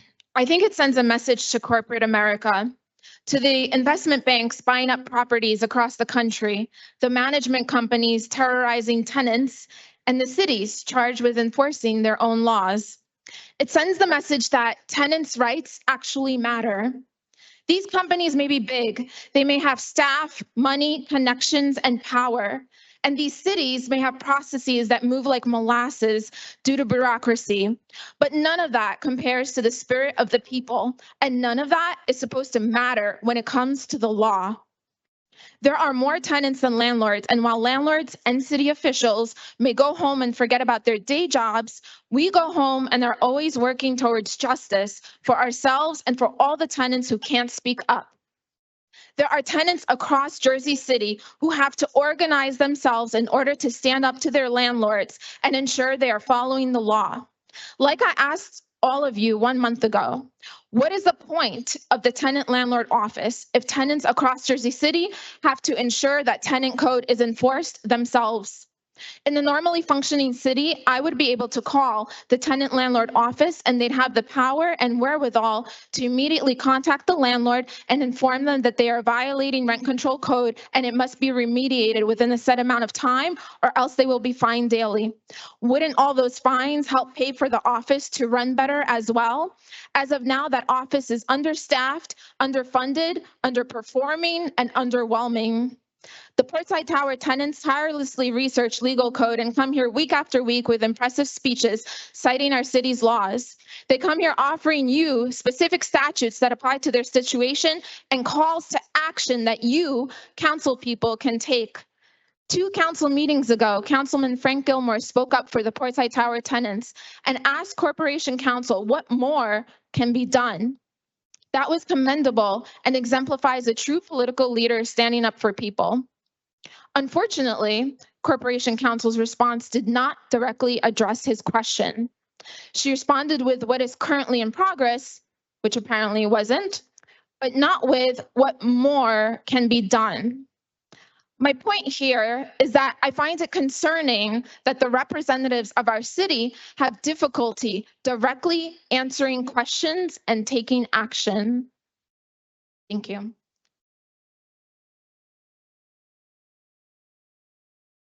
Our next speaker, 5.20, Mark. Good evening, City Council. Oh, my first topic for today, of course, is the rent calculation or recalculation for Portside. 234 days ago, the Rent Leveling Board issued a written order specifying a rent recalculation. To put it politely, this has been dragging on for a hell of a long time. This is a relatively straightforward matter of arithmetic. Given a legal base rent and date, then the maximum rent on any anniversary of that date can be calculated very simply because controlled rents can only be increased once every 12 months. Then it's easy to work out how much each leaseholder should have paid versus the amount they actually paid. A pretty simple piece of automation would work this out very quickly. It doesn't have to be done manually lease by lease because it's not rocket surgery. So why is it taking so long? 4 weeks ago on June the 12th, Councilperson Soleil asked the corporation's acting counsel when the recalculation would be complete. Brittany Murray said 2 weeks. Now we're 4 weeks on. Where on earth is my recalculation? In August 2022, I submitted my illegal rent petition. In November 2023, the Rent Leveling Board wrote its unanimous ruling. Today, July 2024, still nothing. I followed the process, given the landlord-tenant office everything they asked for when they asked for it, presented evidence to this council, along with 39 of my colleagues here. Again, where is my refund for fraudulent excess rent charges? My second topic, changing the subject, goes back to the uniform security requirement for multiple dwellings. At the last meeting, you passed an ordinance that makes it clear what is meant by uniform security. Thank you all. There remains one issue, though. Back in February this year, I asked Director James Shea who is responsible for enforcing the ordinance. Director Shea did not answer, but instead I was bounced around from the RRC to code compliance to tenant landlord and back to the RRC. But on July the 2nd, I finally received an answer when RRC Supervisor Antonio said in my C-Click Fix ticket, quote, "Thank you for your patience with this matter. It's unclear in the ordinance who's responsible.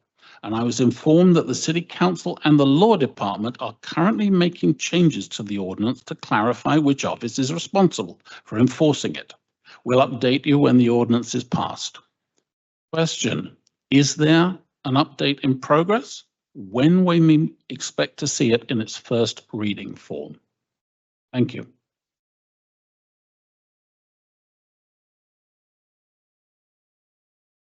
Our next speaker, 5.21, Carol. Thank you. Next speaker, 5.22, Erin.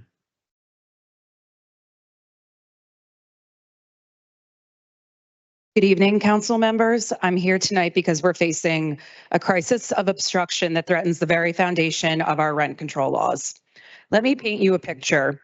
Before July 2nd, our landlord, Equity Residential, was all too happy to hand over lease documents and rent ledgers, sometimes within minutes of a request. But since July 2nd, radio silence, stonewalling, obstruction. Why July 2nd, you ask? That's when the city filed its complaint. Suddenly, Equity's tune changed. Now it's, we're reviewing with council and we're experiencing delays. Funny how their ability to provide documents disappeared the moment those documents could prove their wrongdoing.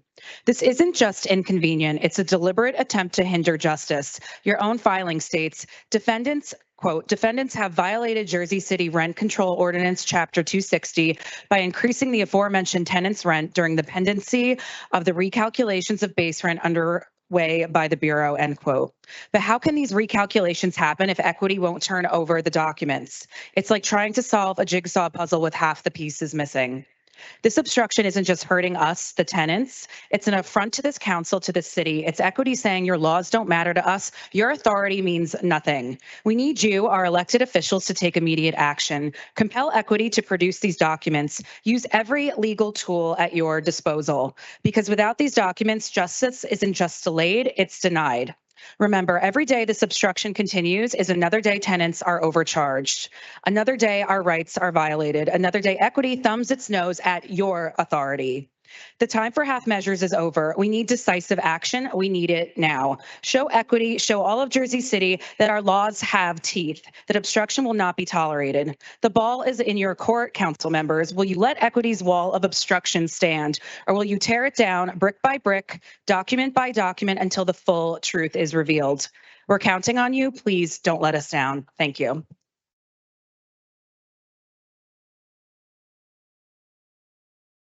Our next speaker, 5.23, Gracie. Good evening, council members. My name is Gracie Jolly, and I live at 155 Washington Street in Portside Towers East. It's been 9 months since the Rent Leveling Board issued its unanimous 6-0 determination. According to Chapter 260 of the Rent Control Law, recalculations were mandated, yet we still await action. Chapter 260 is clear and unambiguous that rents obtained through illegal increases when the landlord lacked authority to raise them are void and must be corrected. I began my residency at Portside in 1997, moving into Unit 1814 as the first ever tenant. Equity Residential never had the authority to raise the rent from my initial occupancy in Unit 1814. Although I currently reside in a different unit, the current tenants in 1814 deserve a rollback to the original rent I paid when I first moved in. This is the only resolution that aligns with both the letter and spirit of the rent control law. Tonight, I speak not only for myself, but for my friends, neighbors, and countless others who couldn't be here. Rents voided under the law necessitate a full rollback to the initial rent paid by the first occupants. It's a straightforward principle rooted in the law. We ask you to enforce these laws with the urgency and integrity they require. Tenants deserve protection from unlawful rent increases and the security of knowing that their rights will be upheld. Thank you for your time and attention to this critical matter.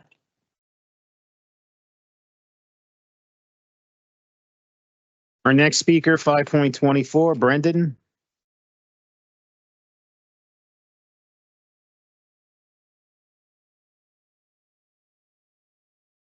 Council members, I stand before you tonight to address a glaring contradiction in our approach to housing policy. This very council voted unanimously to oppose price fixing algorithms in New Jersey. Yet here we are watching the Bureau of Rent Leveling effectively use an algorithm in an attempt to avoid an ordinance-based recalculation of rents. Let's be clear what's happening here. On one hand, we recognize the dangers of algorithms like RealPage's YieldStar, which has been shown to artificially inflate rents across entire markets. Check your latest apartment listings for details on that. We've taken a stand against these profit maximizing machines that treat housing as a commodity rather than a basic human right. But on the other hand, we're allowing our own bureau to fall into the same trap. They're attempting to use simplified algorithms to recalculate rent, thinking it will be easier than following the ordinance. But here's the reality. It's not easier. It's a recipe for disaster. This approach falls apart the moment it encounters complexities of real life situations, like most algorithms. What happens when it hits inflated month-to-month rents from 2016 or inflated corporate rates? The algorithm can't account for these nuances, but our ordinance can and does. By attempting anything other than an ordinance-based recalculation, the Bureau's opening a Pandora's box of legal and ethical issues. They're initiating challenges, disputes, and ultimately more delays in getting justice for the tenants. Council members, we can't have it both ways. We can't denounce algorithm pricings on one day and embrace it the next. We need consistency in our approach to housing policy. The irony here is palpable. In trying to avoid the complexities of the ordinance, the Bureau is creating a far more complex and problematic situation. They're setting themselves up for failures, and it's the tenants who are going to pay the price. We need to return to basics. The ordinance exists for a reason. It's been carefully crafted to handle the intricacies of rent control. It's not perfect, but it's far better than any out there we can devise on the fly. I call on this council to reaffirm its commitment to fair housing policies, instruct the Bureau to abandon this misguided algorithmic approach, and return to a strict ordinance-based rent recalculation. It's not about following the law. It's not just about following the law. It's about staying true to our principles and ensuring a fair treatment for all tenants. Let's not fall into the same trap we're criticizing others for. Let's show that Jersey City can lead in responsible, equitable housing policy. The choice is clear. Will we stand by our convictions, or will we let expediency trump justice? Thank you.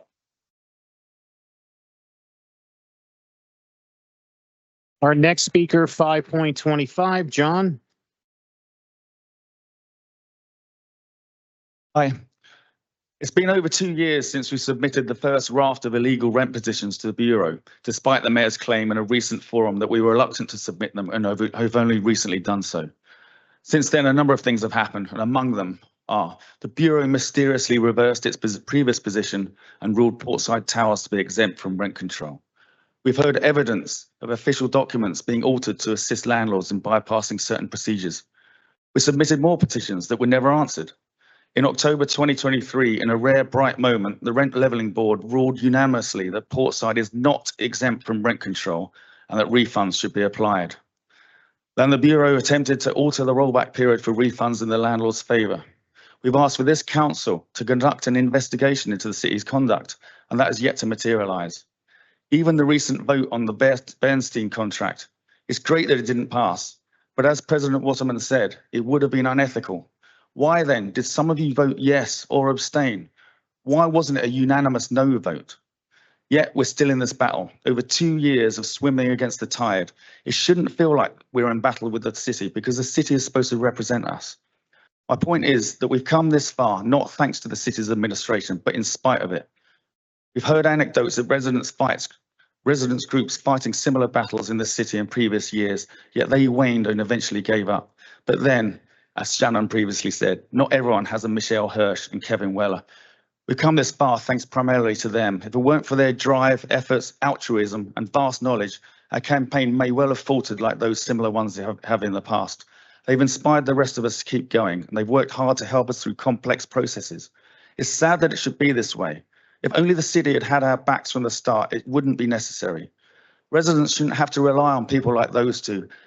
I can't list everyone else as well, just everybody of the amazing Portside community who's contributed to our cause by coming here and standing together and speaking, imploring you to help us.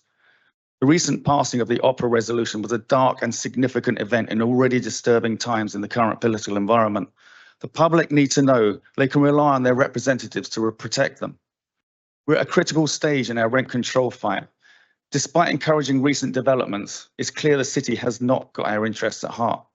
So those of you who have made public comment in support of our cause, thank you. To all of you, we need your support now more than ever. Please let us know that we can count on you. Thanks.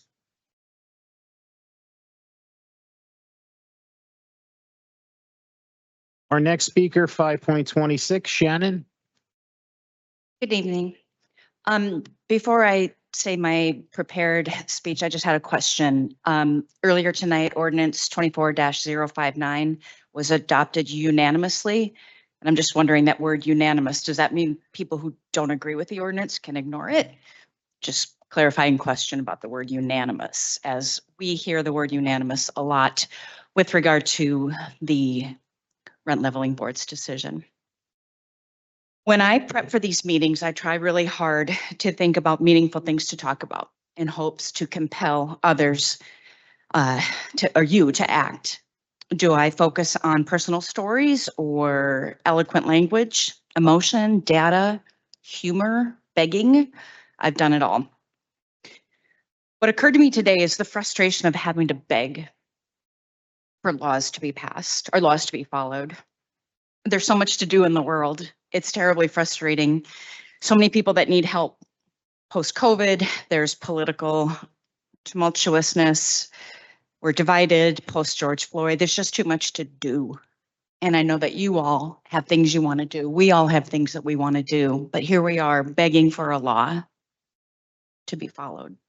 I'll be repetitive here, but I know with 100% certainty, there's so much momentum in our group. We're not going away.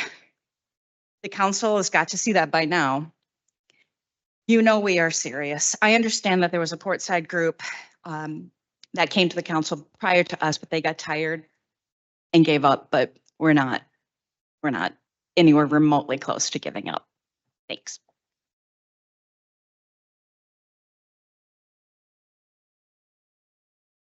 Our next speaker, 5.27, David.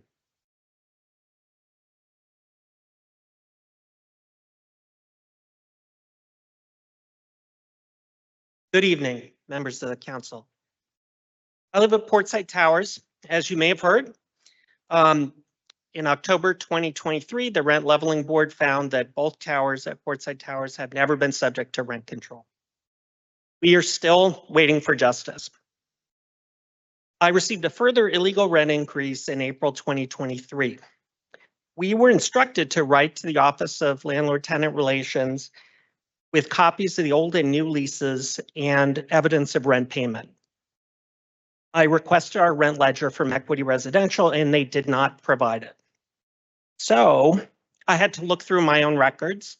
And as I was going through all of these documents, it struck me how much money in excess of the legally allowable rent Equity Residential has extracted from me over the years. It also struck me how lucky I am to live in a building where the tenants are so well informed and organized on this issue, and that we have such great leadership, because I was clueless about these issues.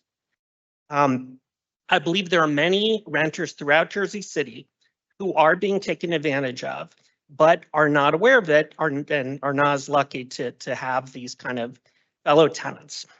And enforcement of Chapter 260 is important for your constituents across the city. And so I urge you to do everything in your power to promote that enforcement. Thank you.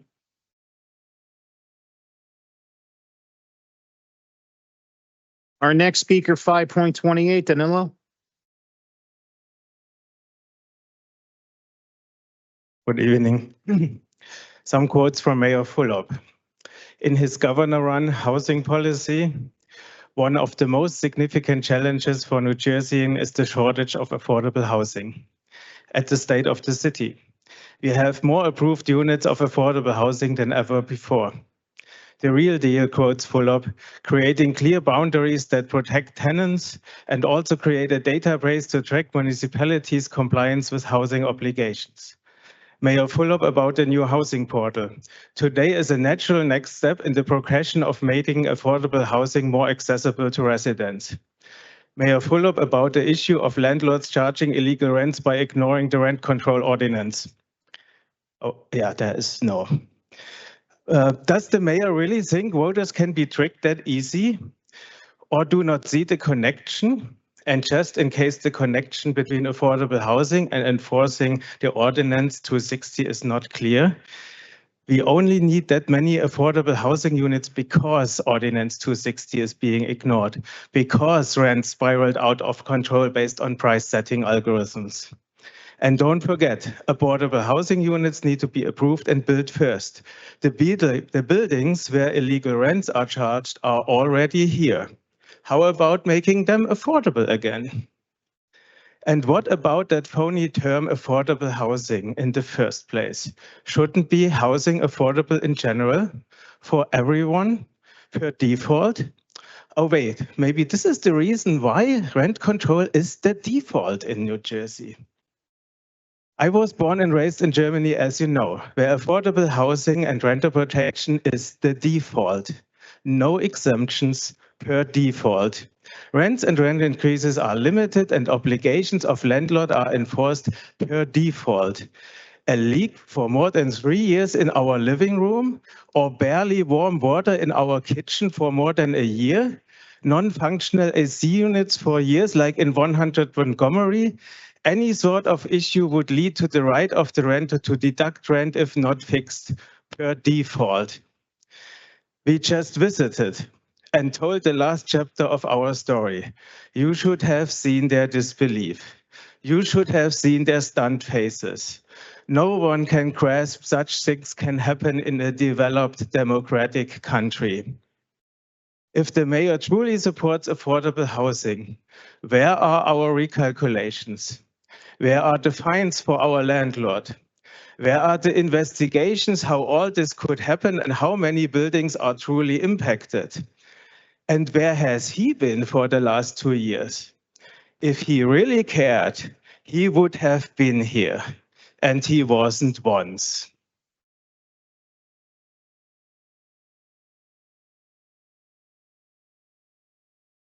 Our next speaker, 5.29, Sonia. Today, I read in the New York Times that in Barcelona, Spain, local protesters sprayed water guns at tourists on the weekend. Locals showed people who visit their city and spend their vacation budgets in their stores and restaurants that they are not welcome here. They forced them to leave their tables on outdoor patios and worse. These pictures made me angry, as I find these actions quite violent and certainly not inclusive. At the same time, I get the anger of the protesters. They told the New York Times that the demand for short-term housing is making a difficult rental market even worse. And that, of course, made me think about Jersey City. The difference here is that our city is not one of the prime vacation destinations in the world. Sorry to say, but even with the Centre Pompidou, we will not become Barcelona, and we will certainly not compete with our big sister city across the river when it comes to attracting tourists and their money. Sadly, we are facing an even worse situation here. People are being forced out of their homes not by seasonal tourism spikes and because there are no laws in place to prevent Airbnb and others to have those effects on the housing market, which is already bad enough. Here in this city, people are being forced out of their homes, even though laws are in place to prevent landlords from doing whatever they want and from artificially inflating the market on purpose to fill their pockets. What did you do to prevent that? Water guns are certainly no solutions.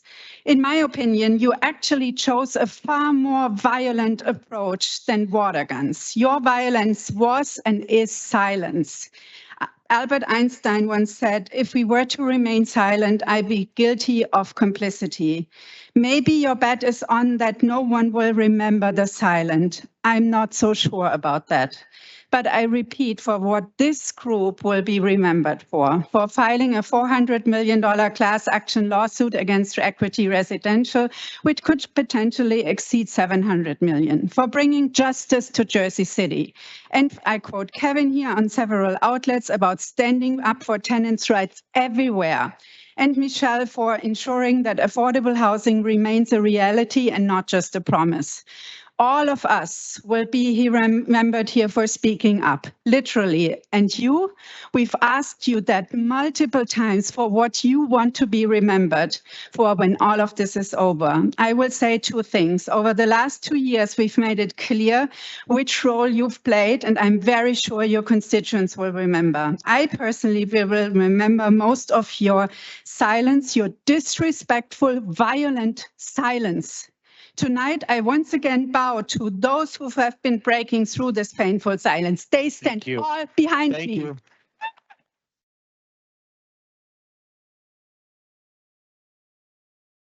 Our next speaker, 5.30, Haruki.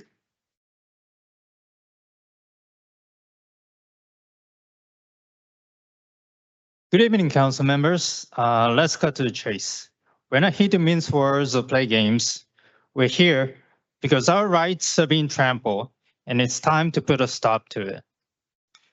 Your own legal finding states, plain as day, quote, defendants have violated Jersey City Rent Control Ordinance, Chapter 260, by increasing the aforementioned tenant's rent during the pendency of the recalculations of base rent underway by the Bureau, end quote.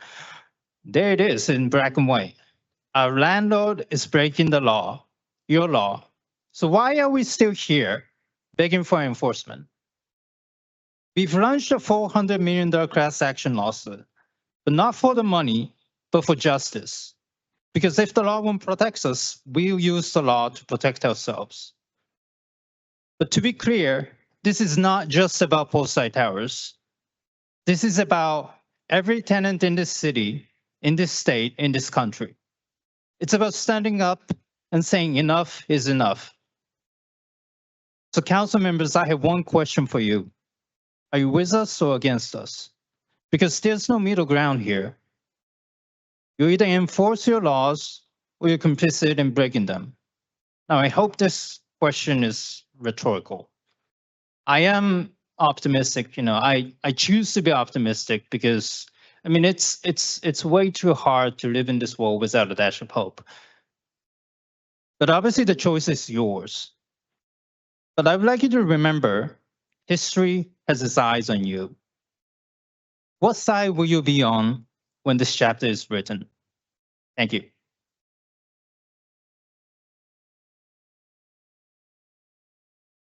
Our next speaker, 5.31, Drew.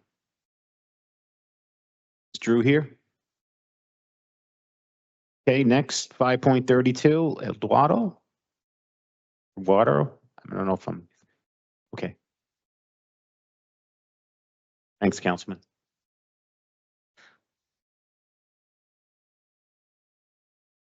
Good evening. I moved into Portside Towers in the winter of 2020. I was paying $2,400 a month with 20 on the side. Within year 2, I was asked to renew at $2,780. It's a 15% increase. I thought it high. I had no option. COVID. I resigned. I re-signed the lease. The next year, my rent goes up 10.3% to $3,066. Rent leveling board rules in November. 3 weeks later, I'm asked to renew my lease. $3,300, 7% raise. I negotiate for a living, so I told them I'll sign and not pay you. They ultimately caved and got me the same lease at $3,066. Why is that important? Because right after the leveling board decision, I emailed them. And you've heard other people here saying, we've asked for our lease information and prior tenant information, and we were told we need to speak to council. I actually spoke to council. I sent council all of equity an email saying, I want the information for my apartment from 2016 until the time that I moved in. The council actually responded to me and said, no previous tenant information will be provided to you at this time. That was January 5th, 2024. I have a copy. I would love for you to keep it. After, they also said, it is my client's position that the 155 Washington building has been and remains exempt from the rent control ordinance. Obviously, we disagree.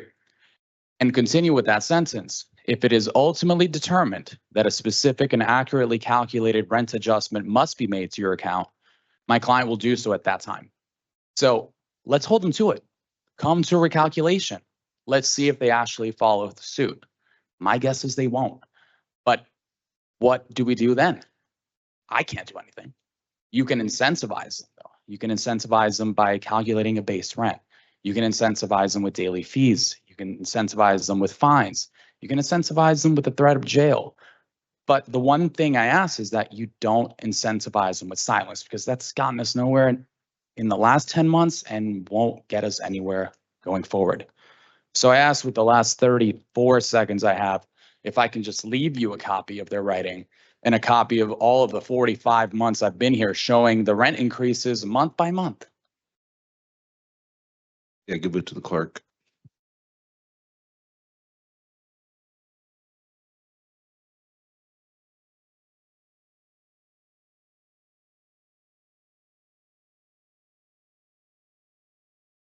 Next speaker, 5.33, Michelle.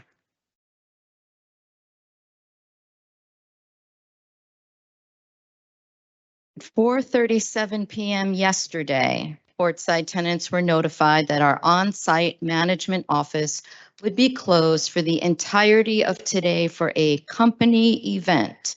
A less than 24-hour notice because, as Equity's attorney Derek Reed wrote to you, quote, Equity Residential cares deeply about its tenant relationships.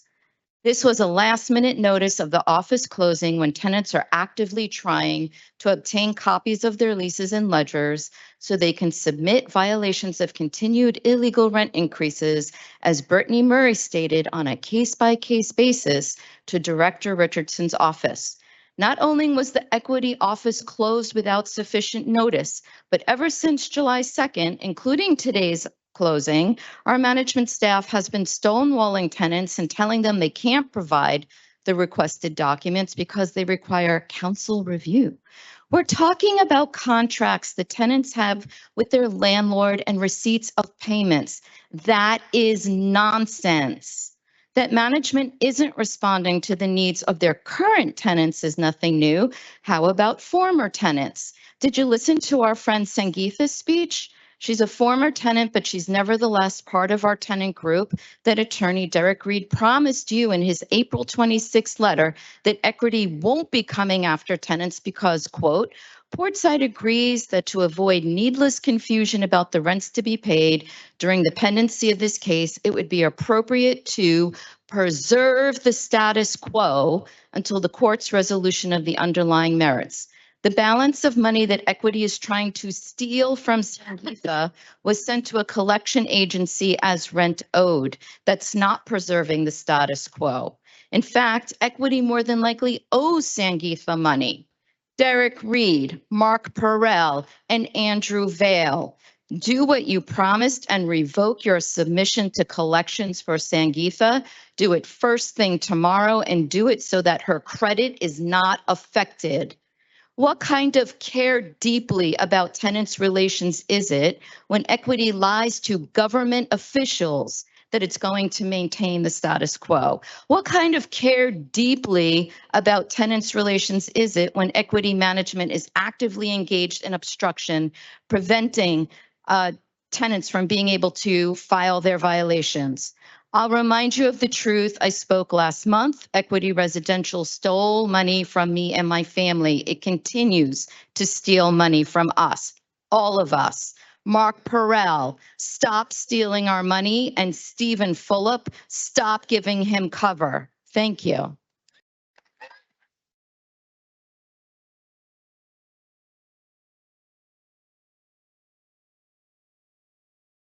Our next speaker, 5.34, Michael.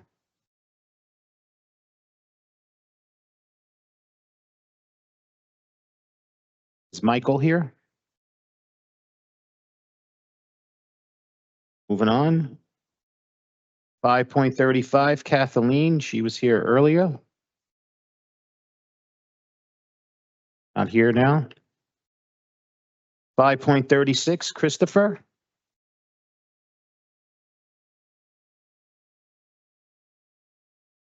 Good evening. I chair the Construction and Planning Committee of the Journal Square Community Association for the past 5 years. We see more than 50 development proposals, almost none with affordable housing. And more come in every month. Our members ask for action. This isn't a referendum on development. The question is whether affordable units need to be part of that development, or whether most of the development should be exempt from including affordable units. The ordinance that was up for second reading tonight, item 4.1, took nearly 3 years to develop. We met with community groups, housing advocates, developers, city planning, and all of you individually to discuss the need for affordable housing in Journal Square and what we could do about it. We developed a near consensus approach that makes sense and that planning and the planning board endorsed. It says that if you're building a large building, over 30 units in Journal Square, affordability has to be built into the project. Why is it important to stick with that? Because it applies across the Journal Square redevelopment area, but in big buildings. You heard concerns about making buildings larger in smaller residential streets. This ordinance is not turning everything into a 10-story building. Zone 4, for example, allows a huge range of building types from 3-family houses to 20+ story buildings based on lots. Smaller scale development would be exempted using a 30-unit threshold. So this only applies to the big ones. And in Zone 4, we've seen developments like Overlook Flats with over 200 units. Buildings like that should be required to include affordable units. Item 4.1 would have led to the development of hundreds of units of affordable housing. It would help maintain the income diversity of a rapidly changing neighborhood. It would provide a supply of affordable housing close to one of North America's largest transit hubs, giving residents access to jobs, education, and opportunity. The alternative, item 3.6, is a late arrival that cuts this off at the kneecaps. It applies only to 2 of the area's 12 zones, areas which Mr. Ehrman mentioned earlier are largely already developed or have site plans approved or in the pipeline that will be grandfathered. It's a baby step, but we don't have time for baby steps. Time is of the essence. New building proposals come in all the time. An application is in just this week for the former Muller Pasta site on Baldwin. 2,400 units, with some buildings over 25 stories, and that's in Zone 4. With item 3.6 introduced tonight, projects like that would be exempt from including affordable units, and that's unacceptable. We're likely too late for that one, but let's not be too late for the next.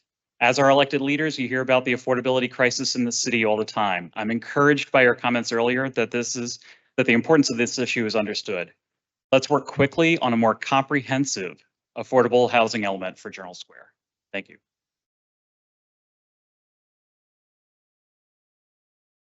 Our next speaker, 5.37, Sandy.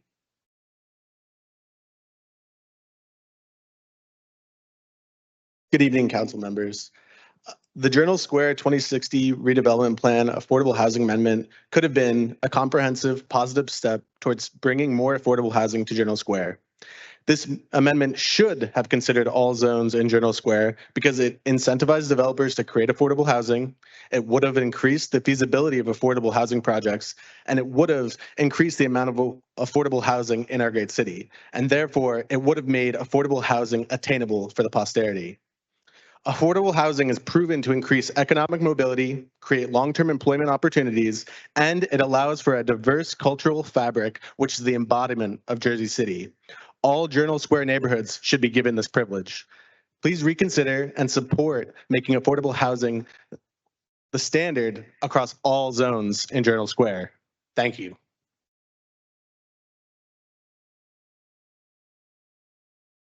Our next speaker, 5.38, Ben. I believe he was here earlier. Left. 5.39, Jason. Not here. 5.40, Tom. I think he left. 5.41, David.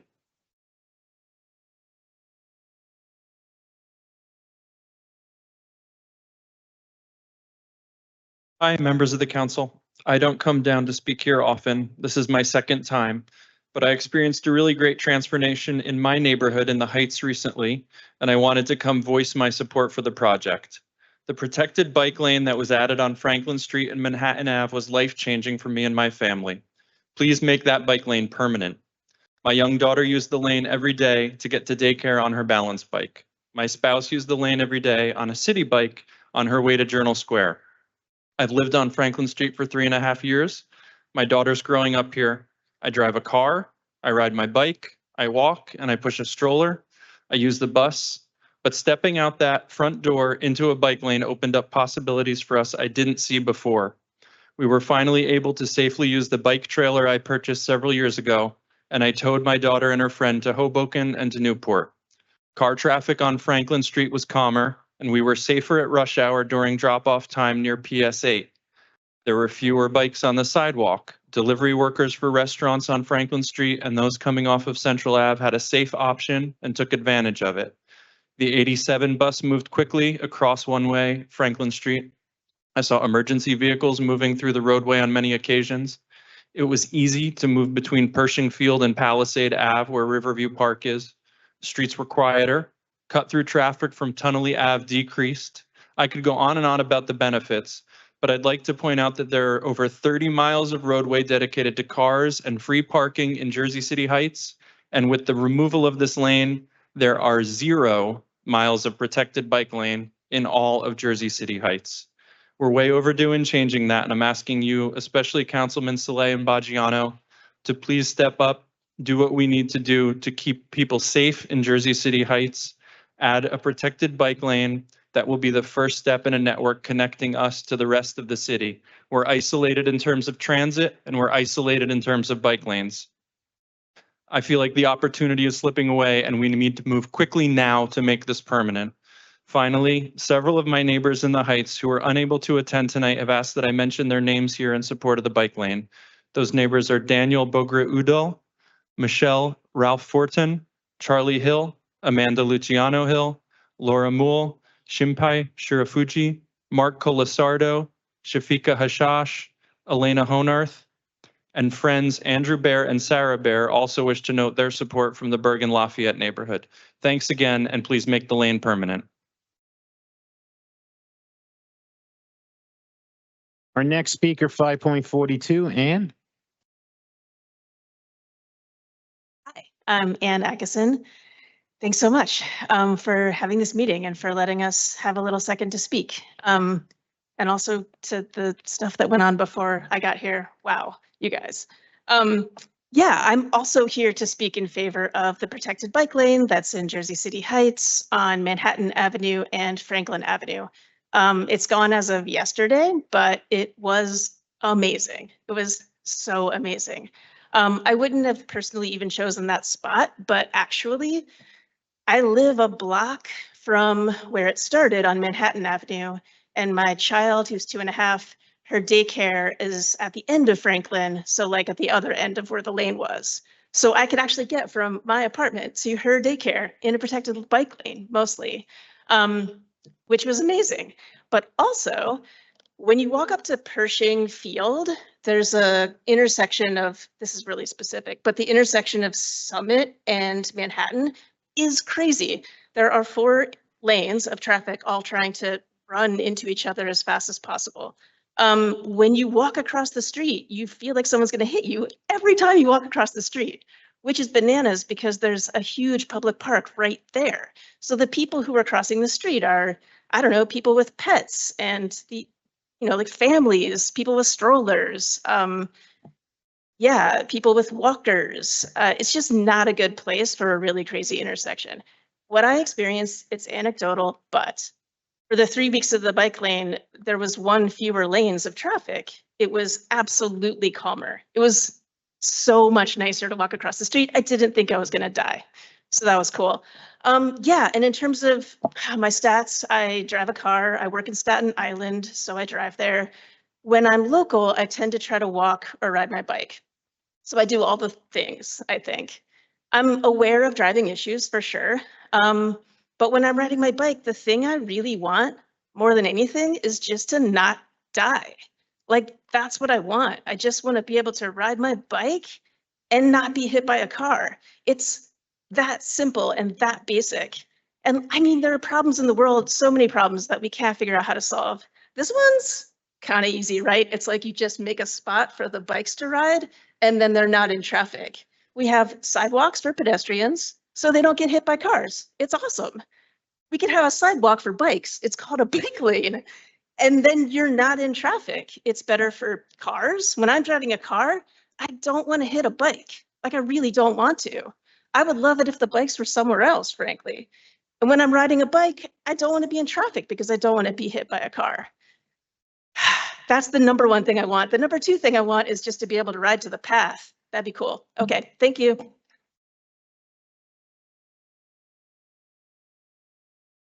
Next speaker, 5.43, Santo.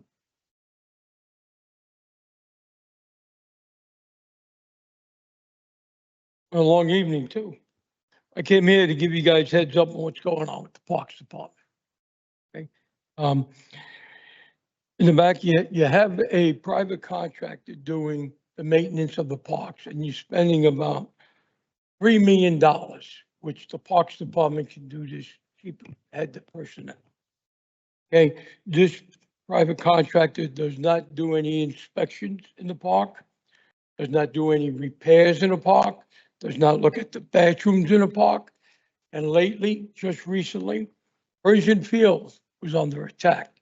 It was their bathrooms, the first time since I've been working here 27 years, that the bathrooms were vandalized by a cinder block breaking it. When park maintenance was there before the contractor, we were the eyes and ears of the city. We defended our park. It never broke. The ice ring was working. Amber Air patched it up all the time. You lost revenue over 2 years of that ice skating ring. And that's just Persian Field. You go to Berry Lane, same thing. Bathrooms vandalized. Why? Park maintenance is not there to keep track on the bathrooms, keep track of any repairs. We're the ones that repair the swings, the slides. At Country Village Park, our old director told the managers that it had to be closed because the slide had a hole in it. So what happened? They didn't close it. Park maintenance saying we could repair this, we didn't repair it. Oh, what happens? A kid goes on the slide, hits it, flips up, bangs his head against the ground, and now you got a lawsuit. So what I'm saying to you, we have 70 parks that we maintain right now with 30 men. They're going to take away 9 of these men and put them in DPW. It's going to stop the Parks Department from maintaining all these parks. We clean up after these subcontractors. And my members here has pictures of us cleaning up after them. They only do the outside of the park. They don't do no trimming of the park. They don't do no cutting the branches. We have to now double back and do that. You take away 9 people from the Parks Department, we no longer can maintain that. Then we're doing some of these parks, Bayside Park, we're cleaning up the inside, Columbia Park, and special projects like Newport Pier. Newport Pier, the Parks Department is cutting the grass. Thank you, Santo. Thank you. Your time is up. I'm going to bring my own mic next time. Thank you.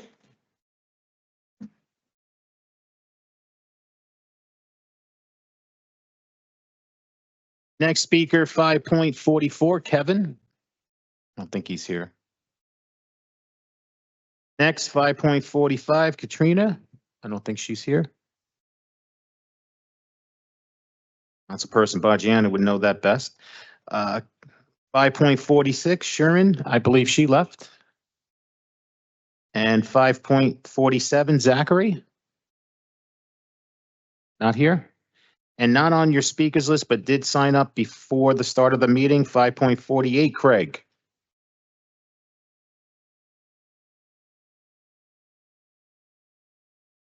Evening. Good evening, City Council. How are you tonight? My name is Craig Howard. I'm a member of Local 245 at the Department of Public Works. I'd like to speak and just more reiterate what Mr. Delamonaco spoke about with respect to the Parks Department. When you look at this transformative city that we have, this city that has a unique demographic of, it's a large mid-sized city. that affords families a triathlete of access to a fast-paced lifestyle, condos and home access, and more importantly, parks. Parks are a very integral part of melding people and building situations for people to get to know each other and keep the city going. Unfortunately, that's being threatened by potential privatization, by the dismantling of these parks, making them incredibly unsafe. And I think a lot of us grew up in parks, and we can't imagine a park being unsafe at this time. Not with the way that our employees and all my coworkers work their behinds off to make sure that these parks are absolutely the best in the state. Moreover, when you have the privatized companies being disproportionately paid out, as well as the reduction of staff in the Parks Department, it gives a false impression that we're not doing our jobs at Public Works. And I find it offensive. And we're asking for your help. We're asking for the help of people watching this, when they rewatch this whole podcast later on tonight, tomorrow, whenever this airs, to really think about what this is going to do. Thank you very much. Good night.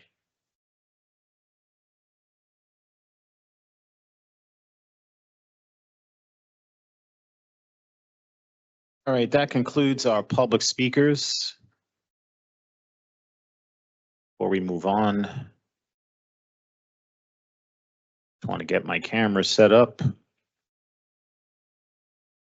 All right. All right, council members, any questions or comments on petitions communications 6.1 through 6.32? Hearing none, any questions or comments on office communications 7.1 through 7.7? There are no reported directors, so now I'm going right to the claims and addendum number 1. Right, council members, going to be taking a vote on claims and addendum number 1. Councilperson Ridley. Aye. Councilperson Prinzary. Aye. Councilperson Baggiano. Councilperson Saleh. Aye. Councilperson Solomon. Aye. Councilperson Gilmore. Councilperson DeGise. Aye. Councilperson Rivera. Aye. And Council President Waterman.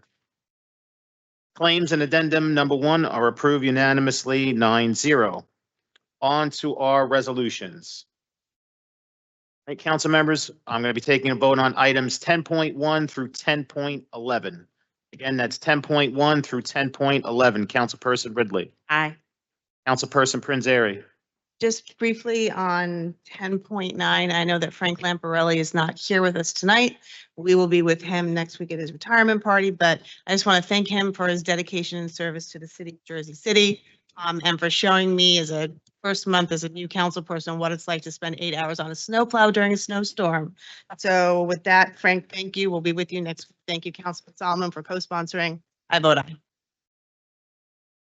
Councilperson Baggiano. Councilperson Saleh. I vote aye for all, and on 10.9, want to thank Frank Lamparelli, Director Frank Lamparelli, for everything that he has done for our city. I think it's over 34 years. Was it 38 years? You lose count after 3 decades, I suppose. So he gave his lifeblood to this city. He's a fellow McNarican, and he did literally everything in his power to serve this city and make sure it was cleaner, and he was always responsive. Didn't matter the time of day or night, and you know, you can't even clone people like this. This is you know, a man from a bygone era, and really appreciate his service to our city. Thank you. Hey, Councilperson Solomon. Aye for all. 10.7, continue weighing in with our concerns around the expansion of the New Jersey Turnpike. In this case, asking the Coast Guard to do a real environmental impact statement, not just an environmental assessment. It's obviously going to have major impacts on our city, and we want the Coast Guard to do what they're legally required to do.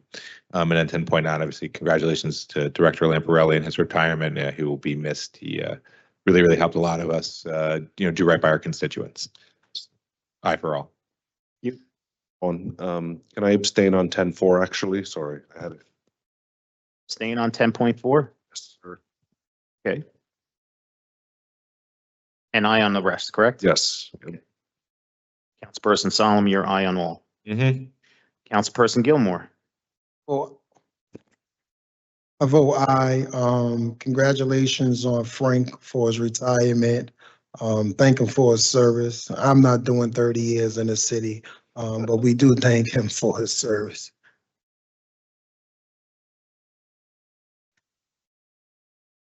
I was going to say something, but I'll refrain. Councilperson DeGise. Councilperson Rivera. Aye, no. And Council President Waterman.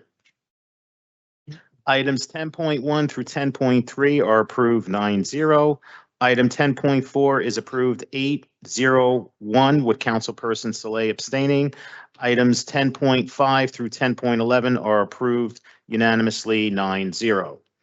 On to our next set of resolutions. I'm going to be taking a vote on items 10.12 through 10.21. Again, that's 10.12 through 10.21. Councilperson Ridley.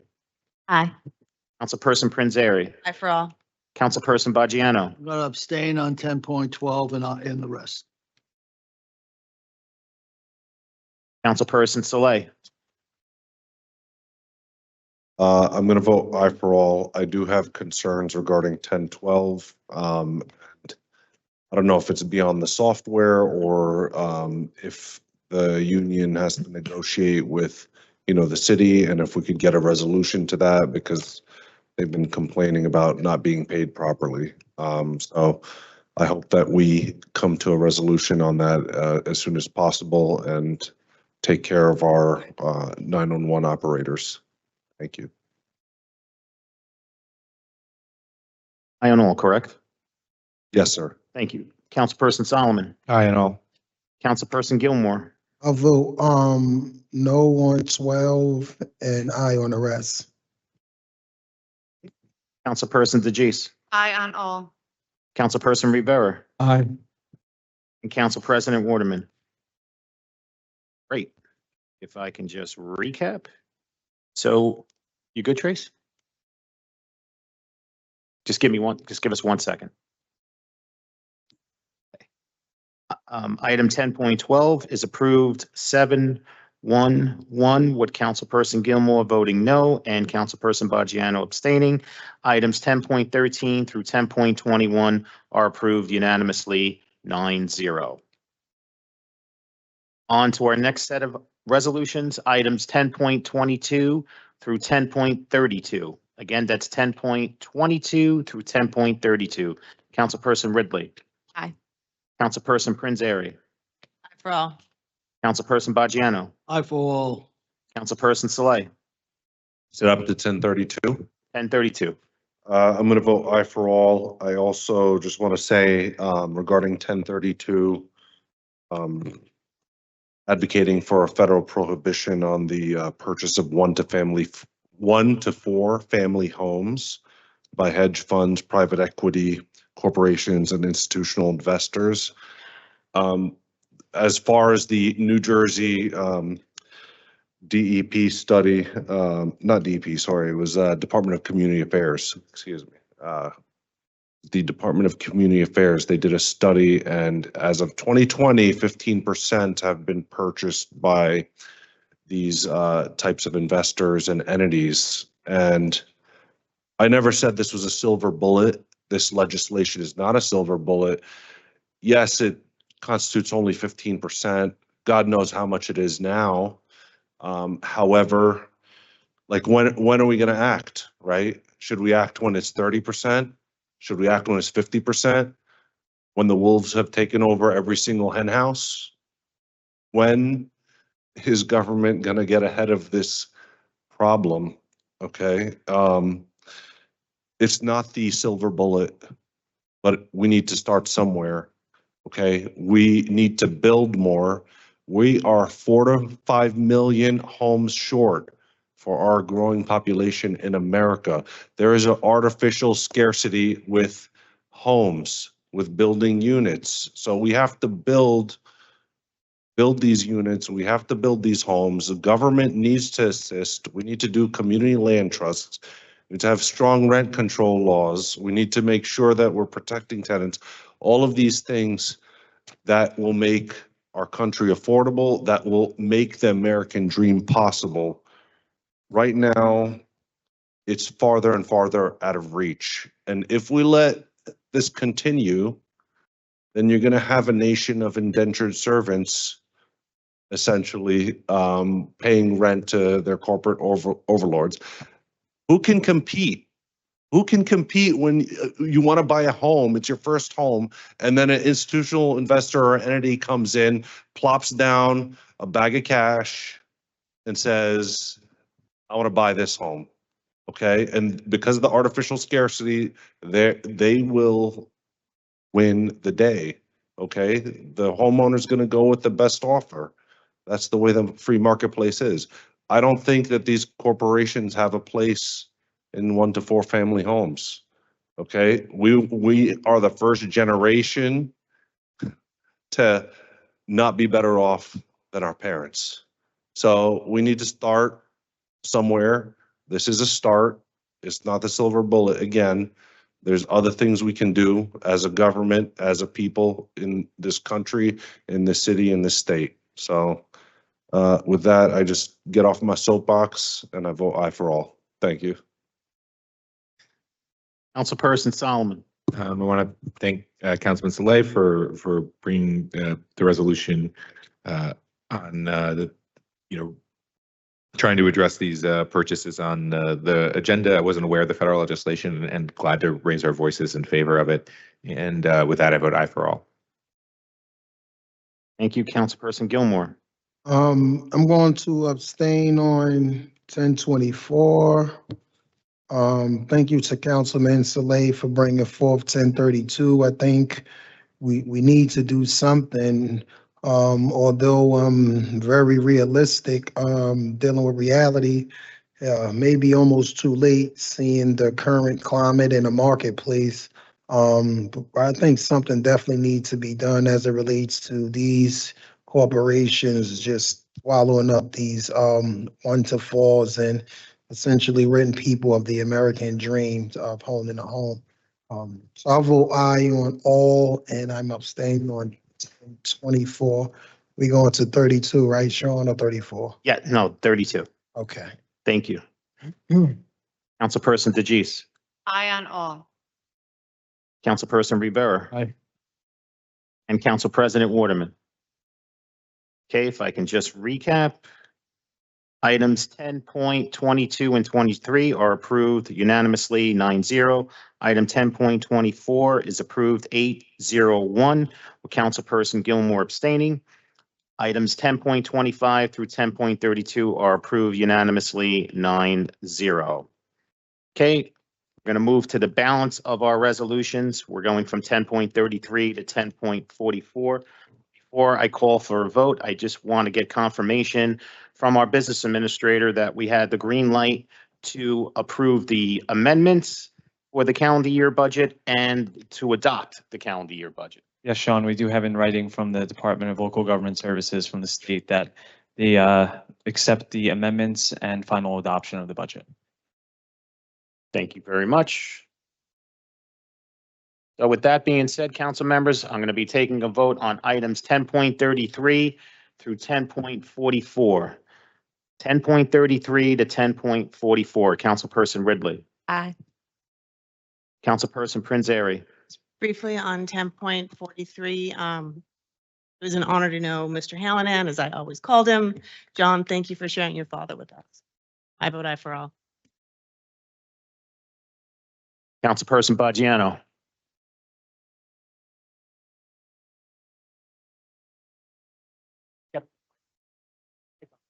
Oh. Yeah, I don't know if you heard me, we have the Pavonia Pool, the Persian Field Pool, the ice ring, the reservoir. It's getting out of hand. Something has to be done. Recreation has to start changing things because people are really ticked off about the pools being closed and everything that's going on. Also, on 1038, it says there's a law firm, Willens, Goldman and Spitzer.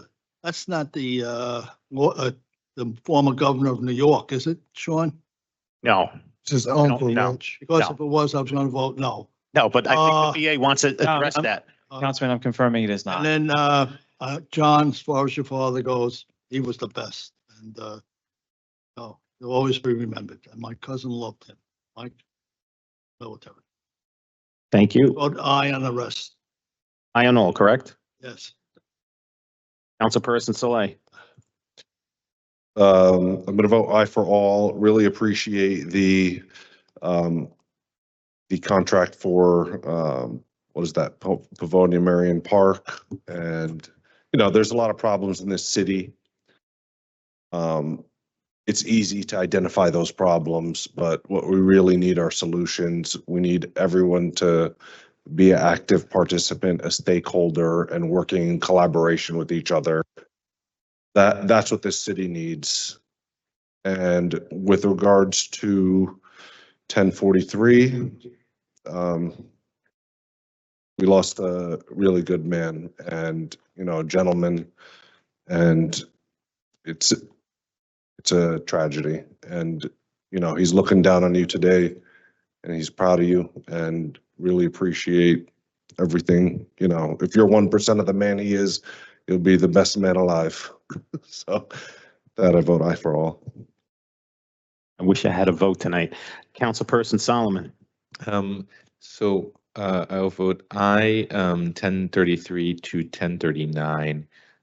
No on 40 and 41. Appreciate the work of the council, of the administration, and the budget office. Answered all my questions, made some really great improvements. Ultimately, you know, back when we passed, the council passed the resolution on the MUA franchise fee, I said, you know, if that money was used as a one-time item in the budget, is something I couldn't support, and that's why I'm voting no on 40 and 41. And then obviously yes on 1042 to 44, and then on 43, obviously for deputy clerk, our condolences. And you know, your father was a fount of integrity and loved Jersey City, so we miss him dearly. Thank you. Councilperson Gilmore. I vote aye on all but 40 and 41. For me, whenever I'm looking at the budget, whenever I see, well, first of all, I thought recreation was underfunded to begin with. So to cut that by anything, I don't think is a good thing. I hate the fact that we're charging to get in the pools. I hate the fact we're charging for summer camp. I hate the fact we're charging for sports programs for kids. These are all programs that are essential to child development, and we're essentially stripping them of those opportunities because of their family socioeconomic status. And I just don't think that's good. Furthermore, I see that more money was allocated to 911 operators. I'm not necessarily opposed to that per se, but it is concerning that we paid for feasibility study to be done and didn't get the results from the feasibility study according to what the public safety director said, but yet and still we're hiring new people. So I'm just confused as it relates to that dynamic. And also the MUA one-time fee. I think we could have done better and we could have done more. So I'll vote no in light of that. As it relates to 1043, John, my condolences is with you. Is extremely hard to lose a parent. But he left a great young man in you, and we're sure you're following his footsteps. With regards to 1044, I guess I'm 40-year anniversary of a liquor license. Kind of stuck between a rock and a hard place. I'm happy people have been in business for so long. So I'll vote aye on the rest of those, and then no on 40 and 41.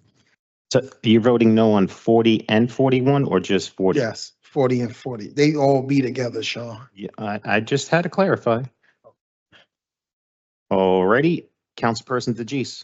Hi on all. In regards to 10.43, John, I know this is never an ordinance you would want to see, but I hope that it does bring some peace to you and your family. You, Councilperson Rivera. I voted aye on all in 1043, John, and I lost my dad recently, so I know how you feel. An amazing legacy, your dad left behind.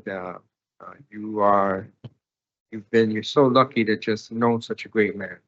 And my condolences, I vote aye on it. Thank you. And Council President Waterman.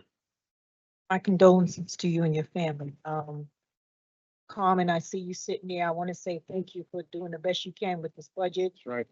It didn't increase as much, but we know we had to do some type of increase, and I am conscious that we was closed for 2 years. Really, our revenue was not there. So I know with your 5-year plan that eventually the city will get to the place that it should get to, because we saw the 5-year plan. So thank you, thank your staff. And so with that, I vote aye. Okay. Before I recap, I don't get to vote, and I have and I call him my left-hand man on the side because I'm left-handed. I'm not right-handed. So, John, I just want to say, again, my heartfelt condolences to you and the family. I know you lost your best friend, but he's very proud of you. He left a legacy. He left you as part of his legacy, and he was a true Jersey City legend. And I was proud enough and grateful enough to have known him too. And I can only wish and try to be your best friend outside of this place. It's not replacing him. It's just, just to have that support. So just want to give my condolences again to you, John. With that being said, I'm going to recap the vote. Items 10.33 to 10.39 are approved unanimously 9-0. Item 10.40 is approved 7-2 with council members Solomon and Gilmore voting no. Item 10.41, same vote, 7-2 with council members Solomon and Gilmore voting no. And items 10.42 to 44 are approved unanimously 9-0. Before you say anything about making a motion to adjourn, I know that's what we want to do. I just have a question for our corporation counsel with regards to item 10.8, which we approved earlier. It's a resolution granting the access to New Jersey Department of Transportation regarding the block in the town of Kearney. We have a second reading ordinance that's on the tabled agenda. I don't know if the council wants to do this, but to remove it from the tabled agenda and vote it down, because I don't think it's necessary to keep the ordinance on the tabled agenda. So I would just, okay. Council members, are you good with that to untable item 10 point, excuse me. Yeah. Item 10, excuse me, I can't get 11 out of my mouth. Item 11.8, City Ordinance 24-046 is an ordinance granting temporary construction easement to New Jersey Department of Transportation for construction of the drainage systems along Route 7 affecting real property owned by the City of Jersey City, known as Block 287, Lot 5, as shown on the official tax map of the town of Kearney. May I have a motion to remove? Motion to untable. Second. Made by Councilperson Rivera, seconded by Councilperson Saleh. On the motion to remove ordinance 24-046 from the tabled agenda, Councilperson Ridley. Aye. Councilperson Prinzary. Councilperson Baggiano. Councilperson Saleh. Aye. Councilperson Solomon. Aye. Councilperson Gilmore. Aye. Councilperson DeGise. Aye. Councilperson Rivera. Aye. And Council President Waterman. Motion carries 9-0 to remove ordinance 24-046 from the tabled agenda. For consideration of ordinance 24-046, which is not needed anymore, Councilperson Ridley. No. Councilperson Prinzary. No. Councilperson Baggiano. Councilperson Saleh. Nope. Councilperson Solomon. No. Councilperson Gilmore. No. Councilperson DeGise. Oh. It's not a what? I apologize. I thought it was. Yeah, we can't hear you on the mic. That's why I asked. Wait, point of information. Do we need this? We do need it. Yes. I changed my motion to. All right, hold on. See, I thought it was replacing it. I apologize. So Not a replacement. So this was tabled after the close of the public hearing, so I'm going to retake that vote on ordinance 24-046. I apologize for that. Councilperson Ridley, so it is needed. Yeah. John, you got to take the mic. Oh, Sean. Hold on. John, can you just Yes, it's clarify? it's a completely separate easement agreement from the other one. They're both similar, but don't confuse them. They're separate. We need to pass it. I was under the impression that it was replacing, and I apologize. So Councilperson Ridley. John, because I'm confused now. Yeah. If you Yeah, I explain the confuse you guys. August. Yeah, because if it was tabled. There was if we one. Vote now, we're voting to take it now. So there was one that was a permanent easement that I think is what everyone got confused with this. This is just a temporary access agreement for a small sum of money. You can put the blame on me, council members. I confused the resolution with the ordinance. This is necessary. Yes. This ordinance is necessary, so we're untabling it. Do you want to vote on it at the next meeting? Yes. Council President carries. We only untabled it because of the other ones. Motion to retable. That's fine. Councilman We can do that. Borgiano's request will carry to the next meeting. Do we have to retable it? Hold on. Sorry, we're gonna retable it. Okay, motion to retable. Motion to retable 11. ordinance 24-046. They did the graffiti. That motion was made by Councilperson Saleh. May I have a second? Second. Second by Councilperson Ridley. Again, I really apologize. Councilperson Ridley. Aye. Councilperson Prinzary. Aye. Councilperson Baggiano. Councilperson Saleh. Aye. Councilperson Solomon. I think, I'm deeply offended at this ordinance's existence, and I vote aye to table. Councilperson Gilmore. Aye. Councilperson DeGise. Councilperson Rivera. Aye. And Council President Waterman. Motion to retable ordinance 24-046 is approved unanimously 9-0. Motion to adjourn. To adjourn. Hold on, hold on, y'all. Relax, people. I just want to give an update support side. So they are doing the recalculation, just so the record reflect.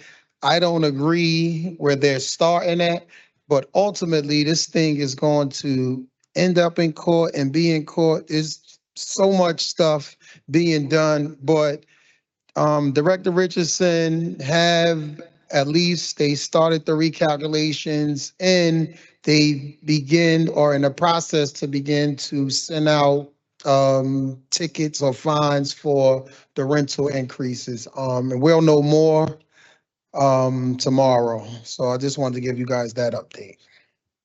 Okay, Motion. with that being said, may I have a motion to adjourn at 9:10 p.m.? Second. That's a motion, Sean. Thank you. Motion made by Councilperson Gilmore. I'll give it to you. Okay. And seconded by Councilperson Saleh. On the motion to adjourn at 9:10 p.m. All council members present by acclamation, please say aye. Aye. We are out of here at 9:10 p.m. Thank you so much, everyone present and everyone watching at home. I apologize again, but remember, teamwork makes the dream work. Have a great night. Stay safe.